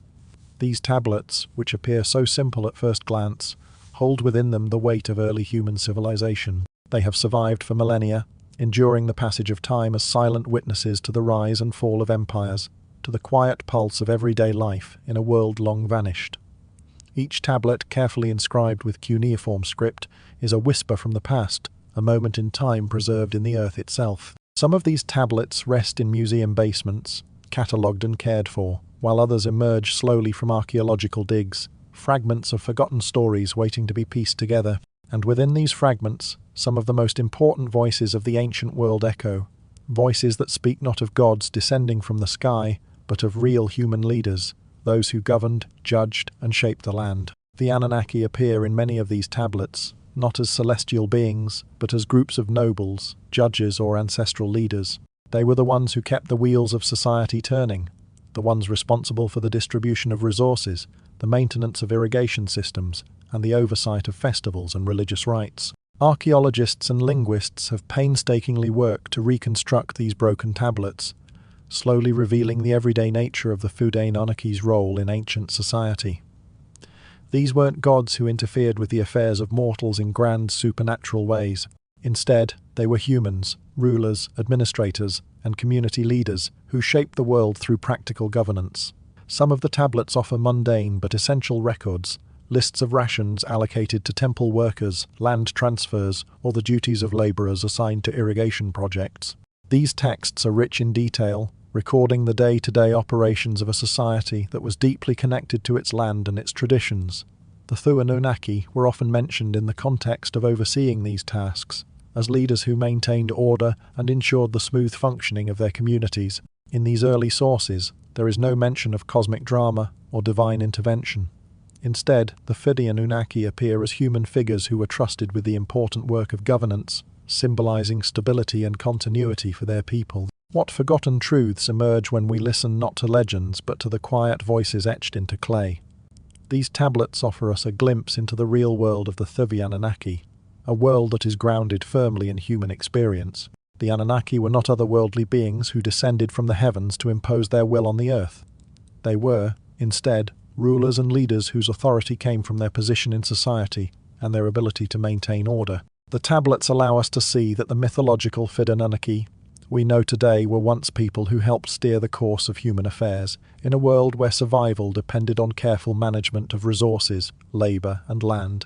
The quiet, patient study of these cuneiform tablets brings the mythic and the historical closer together. They provide us with the evidence that the Anunnaki were not born of fantasy, but of reality, figures whose deeds were recorded in simple, everyday texts.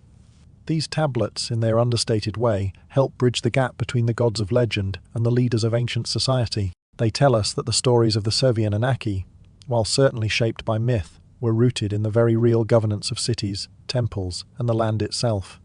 Through the careful work of archaeologists and scholars, the fragments of these ancient tablets are slowly revealing the nature of the Anunnaki. What began as the everyday record, keeping of a society in motion, has now become a key to understanding how myths are born, not from the realm of the supernatural, but from the very real, human need to understand and immortalize authority. With these tablets, we gain a clearer understanding of the Anunnaki, not as gods, but as human figures whose influence was profound and far-reaching. They were leaders who governed their people and ensured the prosperity of their cities. And in the quiet, patient study of these records, we begin to see how their stories, originally grounded in the mundane, would grow over time into the grand myths of divine beings whose power extended to the heavens. The next chapter in our journey takes us from the written word to the physical world, the ruins and cityscapes where the Anunnaki once lived and governed. We'll explore how the structures of their cities, their temples, and the artifacts they left behind continue to preserve their legacy. But for now, we reflect on the power of the written word, the clay tablets that have carried the memory of the Anunnaki through the millennia, quietly preserving the human origins of these legendary figures. Imagine a slow atmospheric drift through the ruins of ancient Mesopotamian cities. The wind stirs softly through half-collapsed walls, their surfaces softened by centuries of sand and time. Crumbled stone stairs lead to nowhere, their once pristine steps now swallowed by earth. Fragments of pottery, their intricate designs gleaming faintly in the filtered sunlight, are scattered across the ground, remnants of lives lived long ago, and beneath it all, the foundations of temples still stand, echoing the footsteps of long-gone leaders. These ruins, worn by the passage of time, hold a quiet, timeless story, one that speaks not just of myth, but of reality. They remind us that the figure Anunnaki, those figures who grew larger than life in myth, were once connected to real places where real people lived, worked, and ruled. The evidence found in these ruins tells a grounded story, one of human achievement and organization. Archaeological digs have uncovered administrative quarters, storage rooms, and assembly spaces, physical environments where elite families gathered and decisions were made. These spaces were once bustling with activity, filled with people who worked to maintain the structures that kept their cities alive. The Anunnaki, though later mythologized as gods, were deeply intertwined with the material world. The places they inhabited, the spaces where they governed, are not mysterious or alien. Instead, they are the result of careful planning, sophisticated engineering, and generations of human labor. None of these structures, however impressive they may be, imply the existence of alien technology or supernatural origins. What they reveal instead is a civilization that was marked by deliberate thought, organization, and a commitment to maintaining a balance between the natural world and the needs of society. These were human achievements, crafted by hands that understood the value of time, space, and resources. The Fifinus Anunnaki, as governing elites, were not distant gods but part of this intricate web of leadership and governance. They were the ones who sat at the head of these spaces, making decisions that would affect the flow of water, the distribution of food, and the lives of their people. These ruins are more than just remnants of a lost civilization. They are memories architecture, preserving the truths of a world where stories blurred, but the evidence of human civilization remained. The stone, brick, and clay carry the weight of history, holding secrets that, despite the passage of time, still resonate in the silent spaces they inhabit. These ancient stones whisper stories of organized leadership, of individuals whose influence was rooted in the management of land, water, and people. The Anunnaki were not figures who descended from the heavens, but were the embodiment of earthly authority and organization. What stories do ancient stones still whisper when the people who built them have vanished into dust? The answer lies in the quiet beauty of these ruins. They remind us that the world of the Civi Anunnaki was not a place of cosmic drama, but one of careful planning, human interaction, and a drive to maintain order. The ruins preserve not just the architecture of a city, but the essence of a civilization governed by those who understood the importance of structure, continuity, and leadership. These were not supernatural beings, but humans who made decisions that shaped the future of their cities and their people. As we stand in the shadow of these ruins, we are invited to see the Thind Anunnaki, not as mythic gods, but as real individuals whose influence stretched through the very stones of their cities. These were the architects of the ancient world, leaders who left behind not just stories, but physical evidence of their power and authority. And in these spaces where the past whispers through broken walls and fallen columns, we begin to understand the true nature of the Fivi Anunnaki, not as celestial beings, but as human leaders who shaped the world with their vision, their wisdom, and their unyielding connection to the land. Having explored the spaces they governed, we now turn our attention to the objects these elites left behind. In the next section, we'll examine the artifacts that illuminate the Suti Anunnaki's roles, duties, and influence, providing further evidence of their place in the historical world. Through these objects, we will see how the Fivi Anunnaki's power was not just political, but also cultural, woven into the very fabric of daily life. But for now, we stand among the ruins, listening to the quiet stories they still tell. Imagine walking through a museum where ancient relics are displayed with a quiet reverence. Seals, tablets, ceremonial items, and small sculpted figures, each one a token from a world long gone. These objects, though simple in appearance, are infused with the energy of ancient hands. They carry the weight of human history, the silent touch of those who once lived, ruled, and shaped the world around them. In each artifact lies a story, a connection to the people who once held them, used them, and revered them. These are not just objects, they are windows into the daily lives and governance of a lost civilization. Among the most striking of these relics are the cylinder seals, small yet powerful items used by the Sumerian elite. Often, they depict scenes of authority, figures leading livestock, presiding over offerings, or overseeing labor. These images are not fantastical or divine. They are depictions of real authority in action. The Anunnaki who are often depicted in these scenes were not supernatural beings. but powerful human leaders whose authority was grounded in the management of land, labor, and the rituals that held society together. The scenes etched into these seals provide an intimate look at the roles the Anunnaki played in the governance of their people. Leaders who managed resources, ensured the prosperity of the city, and maintained cosmic order through ritual and tradition. Beyond the seals, many other artifacts reflect the status and role of these ancient leaders. Ornate jewelry, carefully carved reliefs, and administrative tools were not signs of divine nature, but symbols of wealth, power, and social importance. These items were markers of the elite, the individuals whose influence was felt in every aspect of daily life. In their craftsmanship and design, we see the sophistication of a society that valued not only material wealth, but also the delicate balance between governance, tradition, and cultural identity. These artifacts are a testament to the practicalities of ruling, to the human ingenuity that sustained a civilization and ensured its survival through generations. Some artifacts, once seen as evidence of alien technology, have been reinterpreted by modern imaginations. These objects, whether they are intricately carved tools or ceremonial items, are often misunderstood in the context of our own time.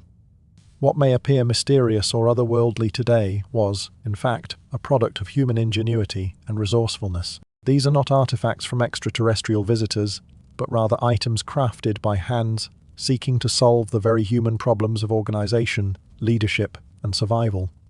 In the quiet simplicity of these objects, we find the heartbeat of a civilization that understood the power of governance, ritual, and the preservation of tradition. What secrets linger in objects shaped by hands we will never meet again? Each item tells a story, a connection to the past that transcends time and place. These artifacts are not just relics of a forgotten world. They are reflections of a society that valued order, stability, and the continuation of tradition. The Anunnaki, as portrayed in these objects, were not divine beings but human figures who understood the complexities of leadership and who shaped their world with intelligence, skill, and authority. The artifacts that have survived the ages allow us to see the Anunnaki, not as distant gods, but as powerful, real figures who lived and worked among their people, shaping the destiny of their civilization. As we examine these objects, we are reminded that the Anunnaki were not born of myth, but were shaped by history, real leaders who left behind tangible evidence of their influence. These artifacts, often humble and simple in design, carry within them the legacy of the human hand. They are not cosmic clues or alien mysteries, but the products of a civilization that, through ingenuity and persistence, created a world that has echoed down through time.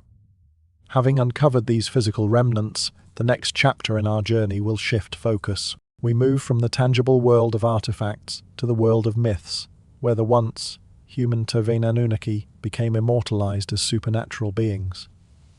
In Chapter 8, we will explore how these historical elites, through the power of storytelling and imagination, transformed into the gods of ancient Mesopotamian lore. The transition from history to legend is a subtle one, and in the next section we will see how the Anunnaki's journey from rulers to divine beings took shape. In the soft silence of the ancient Mesopotamian landscape, the world felt unpredictable and fragile.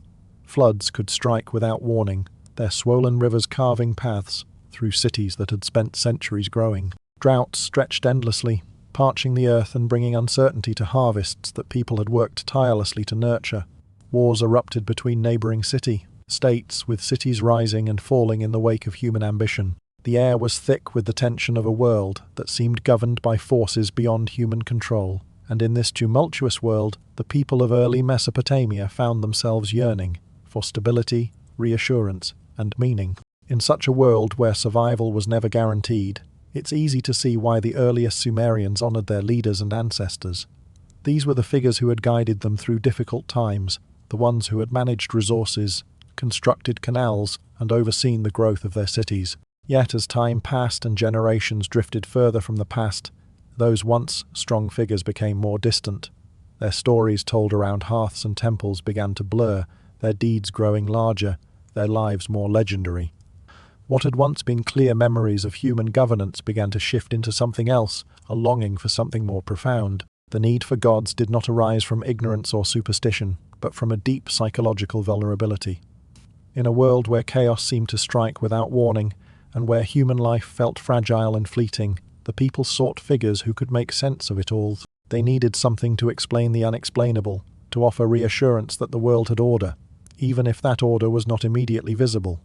They began to look to the leaders of their past, those who had shaped their societies, and asked, "Time cold, they have been more than human. What if these figures whose wisdom had once guided the city-states were not just men and women of great ability, but beings of great power, those who govern not just the physical world, but the very forces that shape the cosmos?" Over time, these figures, elite families, astronomer, priests, and revered ancestors, began to be remembered not just as rulers, but as cosmic overseers. Their governance extended beyond the practicalities of city life. They were now seen as beings who shaped not just human affairs, but the order of the universe itself. The shift was not sudden. It did not arise from one dramatic moment of divine revelation.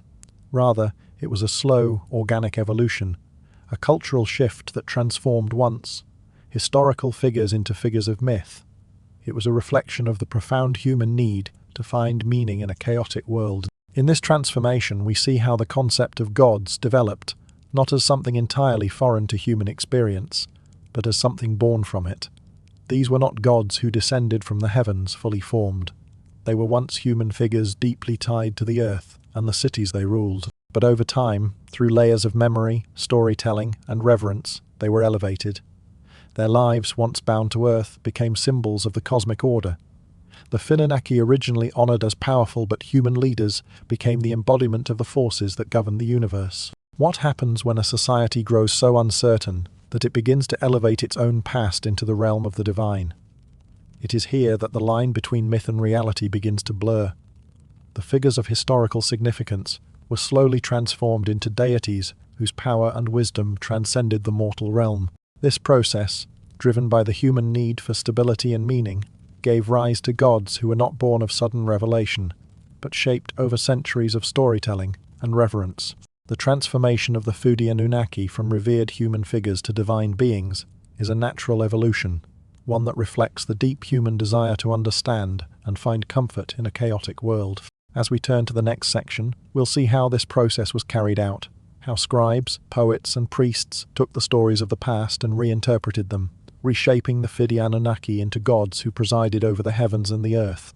Through their hands, the ancient leaders became something more, something eternal, something divine. But before that, we must reflect on the need for gods, how this ancient world, driven by uncertainty, created the divine from the very people who had once walked among them. Imagine stepping into a dimly lit room, filled with the scent of parchment and ink.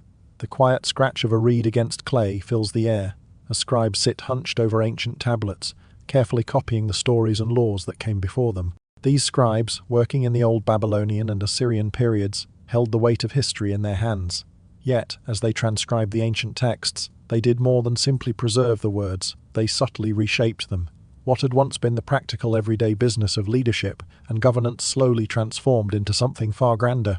The Anunnaki, once human leaders and ancestral figures, began to take on new forms. The scribes of these later eras no longer understood the original context of the Sumerian texts. To them, the elite councils described in the older writings, gatherings of nobles, priests, and rulers, began to sound like assemblies of cosmic beings. The administrative terms once used to describe the duties of human rulers began to acquire symbolic weight. Descriptions of ritual duties, once grounded in agricultural and social practices, were now framed as divine purposes. The scribes did not deliberately set out to invent gods. Rather, they reinterpreted the material through the lens of their own culture, one already steeped in beliefs about divine hierarchies and cosmic order. This reinterpretation was a slow, organic drift. The Anunnaki, who had once been powerful human leaders, gradually evolved into supernatural figures associated with the cosmos, the underworld, and the heavens. They were no longer simply the rulers of cities, but became the overseers of the natural and divine orders. Their connection to human governance faded, and their stories expanded into grander, more divine narratives. What had once been a human-centric world of leadership now became a world in which the Fudi Anunnaki stood as cosmic beings, guiding the forces of the universe with their wisdom and power. What changes when the people who preserve history no longer understand the world it came from?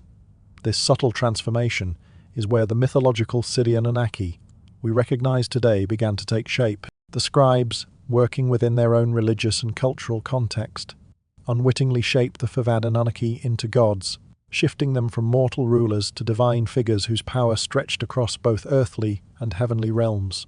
They didn't intend to create new gods.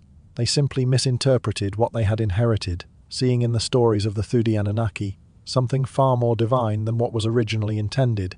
As the scribes continued their work, their reinterpretations became the new truth. The once human leaders who had ruled with knowledge and wisdom were now elevated to the level of gods.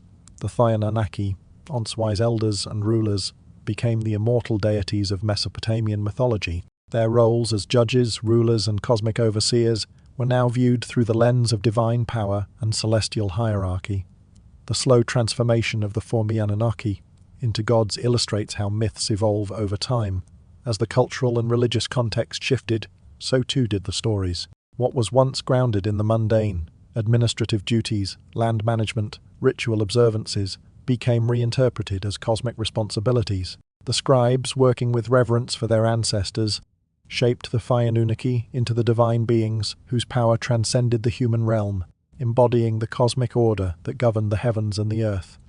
In this gentle drift, we can see how history transforms into myth. The scribes, in their attempts to preserve the past, inadvertently elevated the Anunnaki into supernatural figures, and in doing so, they locked the Anunnaki into a divine role that would be cemented in the religious and cultural consciousness of later civilizations. Having explored how these scribes reshaped the past, we now turn our attention to how the Anunnaki were firmly established as divine beings in the writings of later civilizations. In the next section, we will look at how the Babylonians, Assyrians, and scholars of the ancient world reinforced this transformation, securing the Anunnaki as gods whose influence would echo through the ages. But for now, we reflect on how the delicate hands of scribes, working with reverence and reinterpretation, slowly crafted the divine figures who would go on to shape the mythologies of an entire civilization. As time flowed gently forward, the stories of the Anunnaki were carried with the shifting empires of Mesopotamia,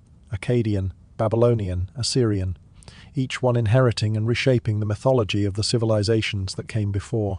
The Anunnaki, once human figures whose leadership and wisdom helped govern ancient cities, slowly evolved into the deities of these new empires.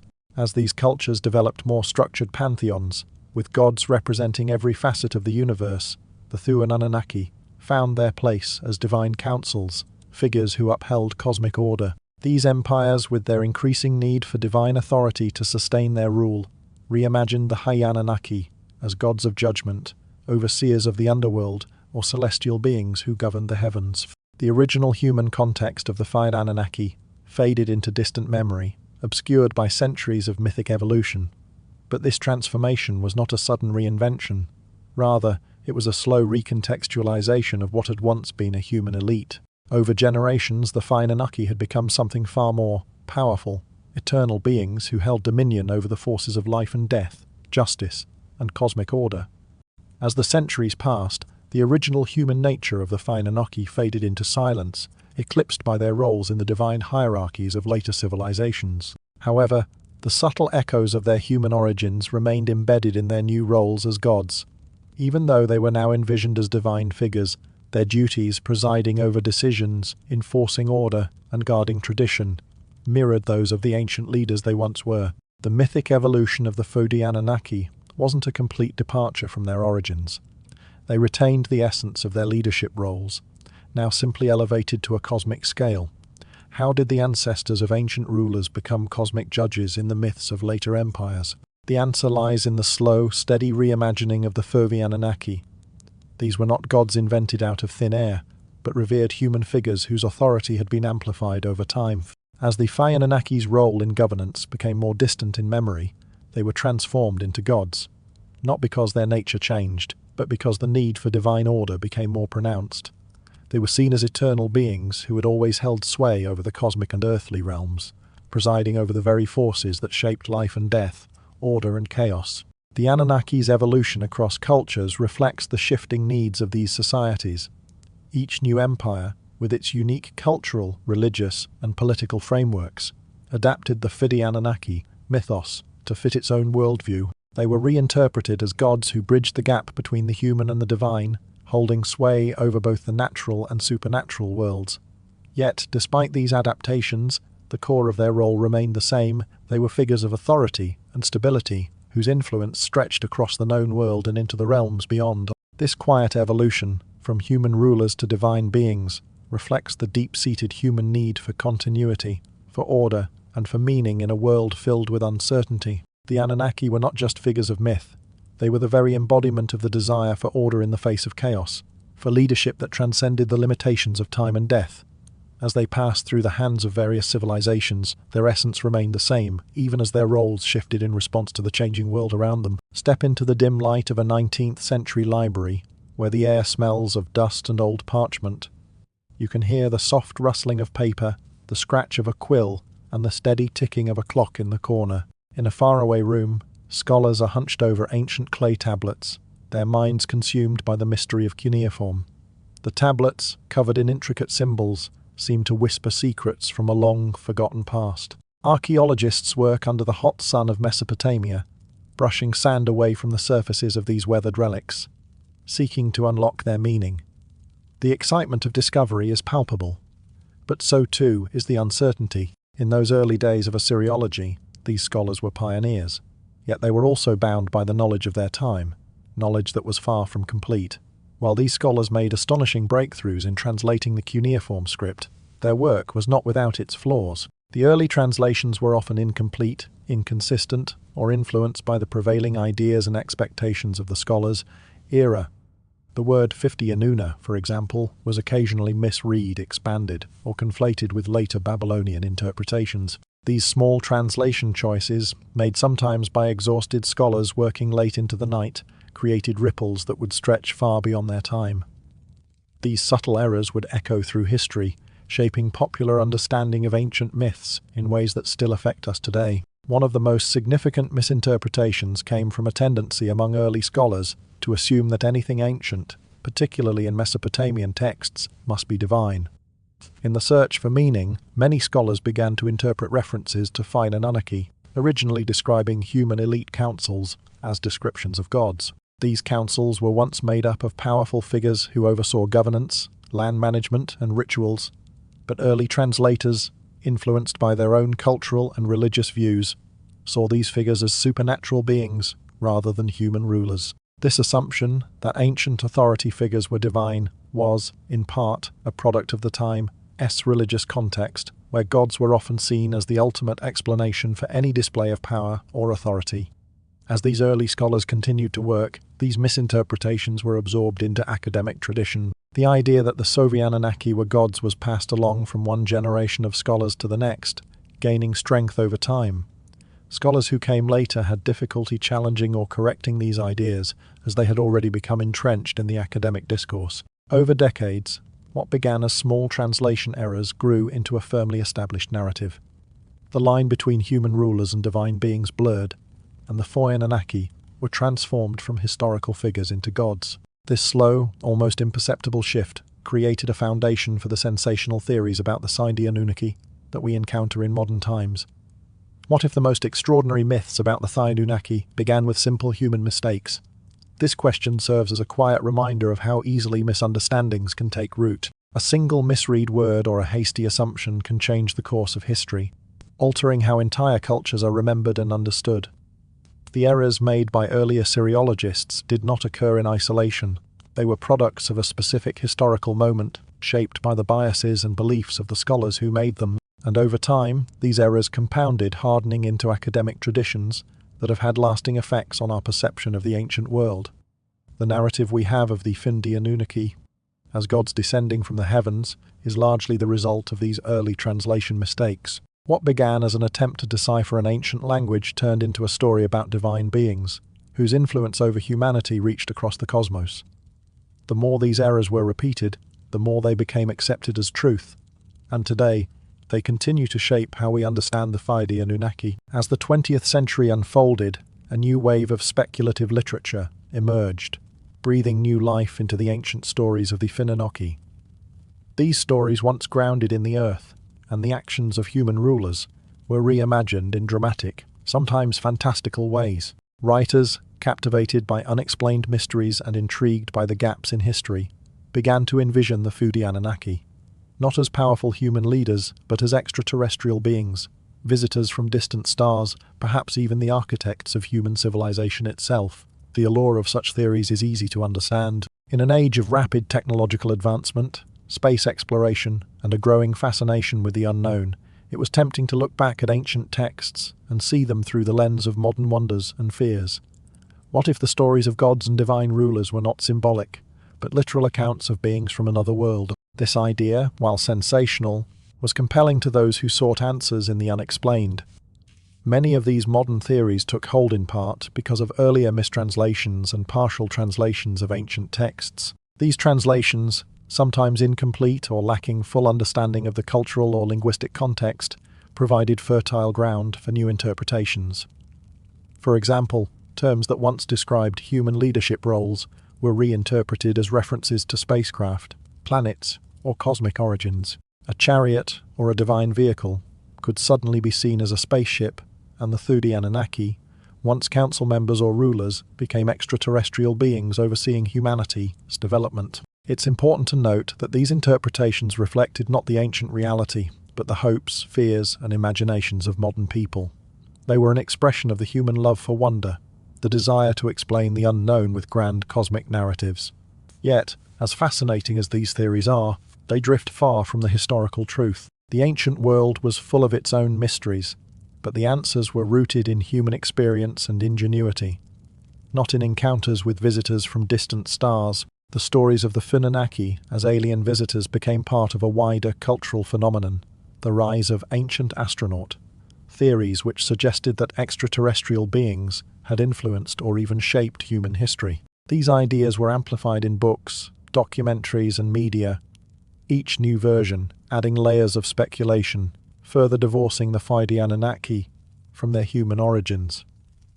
While the theories were wildly popular and captured the public's imagination, they lacked any basis in archaeological evidence. Instead, they were constructed from a blend of mistranslation, speculative fiction, and the universal human need for wonder. What happened when earthly ancestors became rewritten as visitors from distant stars? The answer lies in the blending of ancient myth with modern mythology. The stories of the Anunnaki, once grounded in real human leadership and governance, were transformed by modern imagination into something far grander and more mysterious. These stories were shaped by the same human instincts that have always driven us to search for meaning beyond the ordinary: curiosity, awe, and the desire to understand our place in the cosmos. But while the stories of alien gods are certainly fascinating, they are not the historical truth.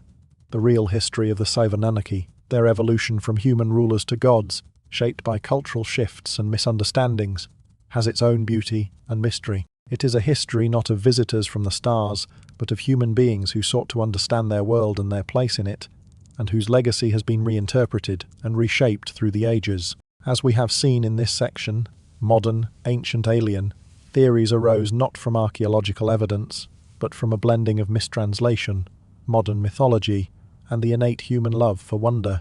This natural drive for creativity and exploration led to the rewriting of the Anunnaki as extraterrestrial beings. But this myth, however intriguing, diverges from the historical truth.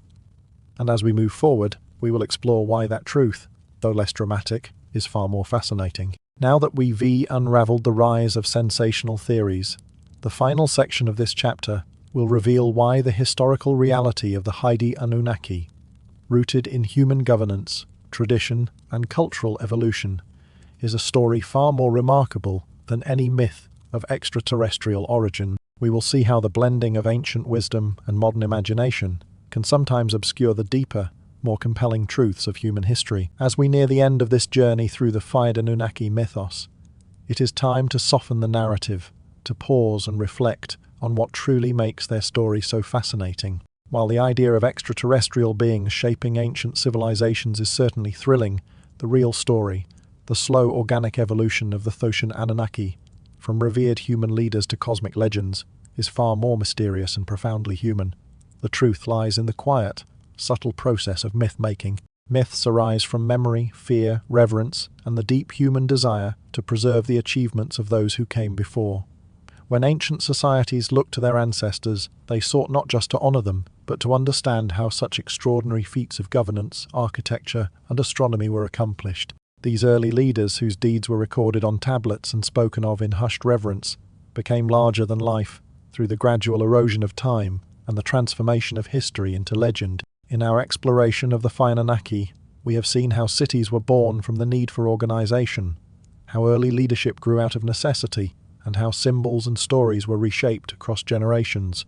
The Anunnaki, originally powerful human figures, were slowly elevated to divine status, not because of their supernatural abilities, but because of the extraordinary accomplishments they were believed to have achieved. The real mystery of the Anunnaki lies not in whether they were gods from the sky, but in how ordinary humans, with no advanced technology or external aid, created systems of knowledge, governance, and astronomy so sophisticated that later generations could hardly believe they did it alone. The true story of the Anunnaki is a story of human ingenuity, resilience, and a profound desire to understand the world and shape it for future generations. It is a reminder that the myths we tell are not just fantasies, they are reflections of our deepest needs and desires, our longing to comprehend the vastness of our world and our place within it. What if humanity itself is the source of its most extraordinary legends? The Anunnaki, in all their mythic glory, are not the product of alien visitors, but of human imagination and achievement, a testament to the power of memory, storytelling, and the desire to transcend the limitations of mortality.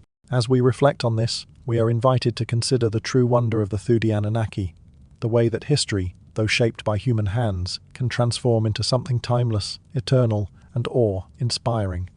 The real story, though less dramatic, holds a beauty that resonates on a deeper level. It shows us that the myths we cherish often come from the most ordinary of places, the stories of people who once lived, worked, and struggled, but whose legacy, through the alchemy of time, became something far greater. As we come to the heart of this journey, the question we have all been building towards slowly unfolds. Who were the Anunnaki, truly? The answer is simpler and far more profound than the celestial gods they are often imagined to be. The Anunnaki were not distant, supernatural beings. They were real, living human leaders, priests, administrators, astronomers, land stewards, and members of powerful family lines in ancient Sumer. These were the individuals who shaped the earliest known cities, whose decisions influenced thousands of lives, and whose legacies built systems that endured for centuries. In the cities of Sumer, these leaders were the architects of order, overseeing everything from agriculture and water distribution to religious ceremonies and the interpretation of the stars. Their authority was essential to the functioning of society. They governed the flow of resources, coordinated labor, and ensured the continuity of tradition. It was not through divine power, but through knowledge, wisdom, and leadership that they gained their influence. They were the very backbone of society, the ones whose decisions could mean the difference between life and death, abundance or scarcity. The Anunnaki were remembered with such reverence because they were essential, not divine.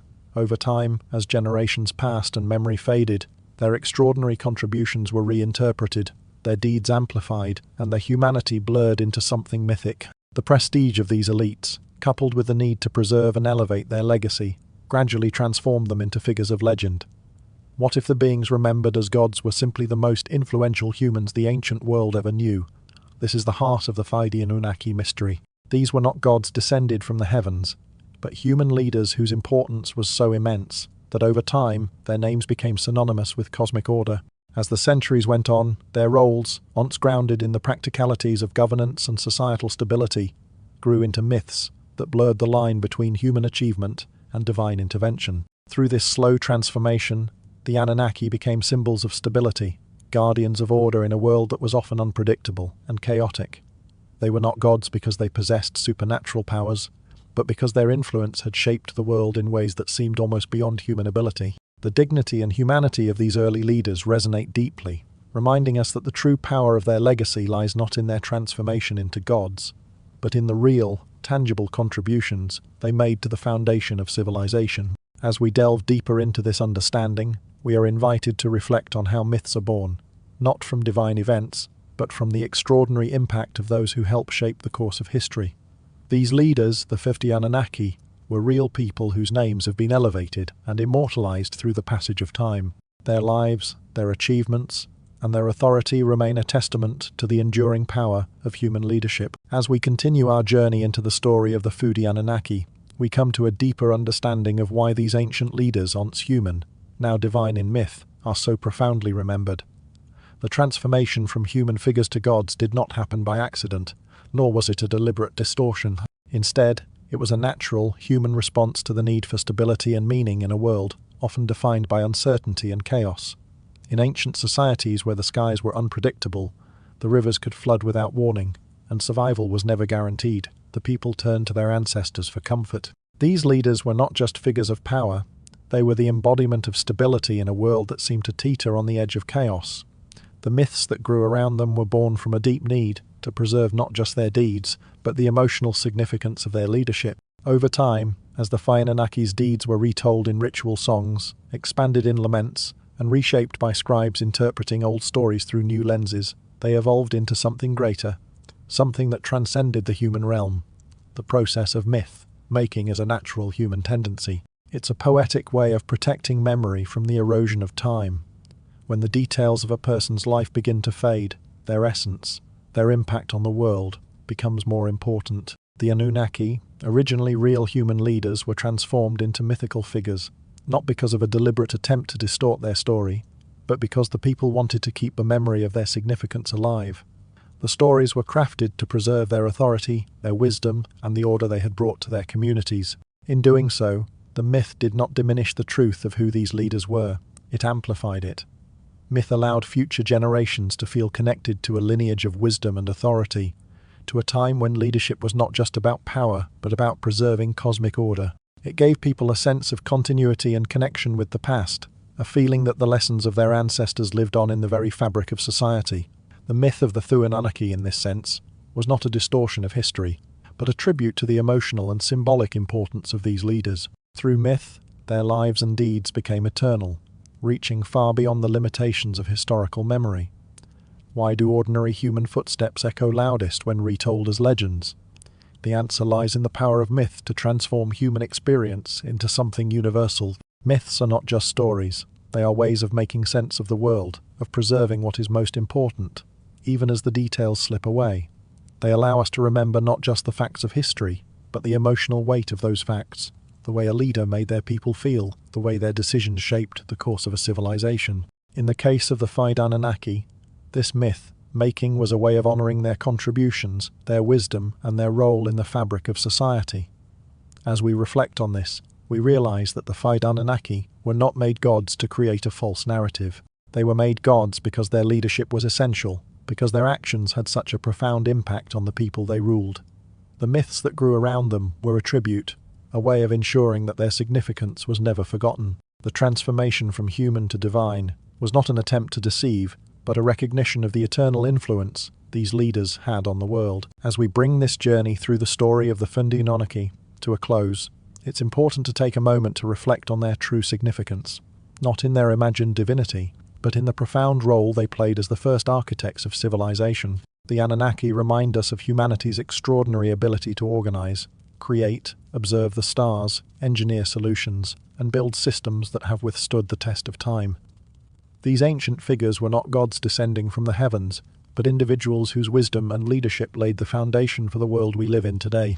The story of the Foodie Anunnaki is a tribute to the origins of leadership, astronomy, writing, and structured society. It shows us that our ancestors, far from being primitive or ignorant, were astonishingly capable. Their achievements, rooted in practical knowledge and creative problem-solving, laid the groundwork for the great advances that followed. The mythic transformations that occurred over time were not about creating falsehoods, but about honoring the significance of these leaders. They became symbols of the enduring qualities of human resilience, intelligence, and the desire to understand and shape the world. In the retelling of their story, we see not just the rise of gods, but the birth of human potential. The Anunnaki's journey from human figures to divine beings reflects our deep need to remember those who shaped our world and to honor the immense accomplishments they made possible. Through their stories, we are reminded that the true wonder lies not in their celestial origins, but in the very human journey that created those myths. What if the truest wonder of the Foodie Anunnaki is not who they were, but who we became because of them? Their legacy is not just in the stars they were once imagined to come from, but in the human spirit that continues to push the boundaries of what is possible. The Fivi Anunnaki were not simply gods to be worshipped, but reflections of the infinite potential within all of us. Their story is not a fantastical tale of extraterrestrials, but a real powerful reminder of how human beings have the capacity to shape the world in profound ways. And as we look back on their journey, we can see the roots of our own civilization, its leadership, its knowledge, and its desire to understand the cosmos. As this story softly comes to a close, we are invited to look at humanity with new eyes, to recognize that the achievements of our ancestors were not the product of divine intervention, but of human ingenuity, creativity, and resilience. The Anunnaki remain relevant not because they were gods, but because they symbolize the capacity of humanity to overcome the challenges of its time and create something lasting, something that would be remembered for millennia. In this moment of peaceful reflection, we are gently reminded that the past is not as distant as we might think. The same human qualities that drove the Fivi Anunnaki to greatness are still with us today, quietly shaping our world in ways we often forget. The legacy of these ancient figures lives on not in the myths of the past, but in the lives we lead, the societies we build, and the stories we tell.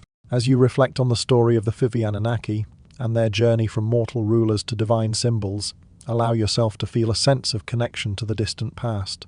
In this calm, reflective space, let their story resonate within you, not as a tale of gods, but as a reminder of the human capacity for greatness. And as you drift into rest, carry with you the quiet wisdom of this ancient story, a story that, in its own way, continues to shape who we are and who we will become. The ancient world slowly fades into shadow, as though a long and quiet dream is lifting from the mind. The names of the Anunnaki become softer now, distant, dissolving back into the sands where they first emerged. They were never cosmic beings from unreachable skies. They were people, leaders, astronomers, builders, whose influence flowed quietly through the earliest rivers of civilization. Their story reminds us that history is not a straight line, but a slow and wandering tide. That memory transforms, that time reshapes, and that human lives, ordinary and extraordinary, leave impressions so deep they can one day be mistaken for the footsteps of gods. As the night deepens, let this thought rest gently in you. We are all part of the same long journey, the same lineage of curiosity and creation, the same desire to understand the world and our place within it. The Anunnaki lived thousands of years ago, yet their legacy is woven into the foundations of writing, city building, astronomy, and law. Their story is a reminder of how capable our earliest ancestors truly were. Now, as your breath slows and the world around you becomes quiet, allow the weight of history to settle softly. Let the echoes of ancient cities drift away. Let the stars above the old world fade into the stars above your world. And if sleep begins to take you, let it take you gently, carrying the calm of ancient nights, the whisper of forgotten rivers, and the quiet presence of those who shaped the dawn of civilization. Rest well. By and may the echoes of the past bring you peace.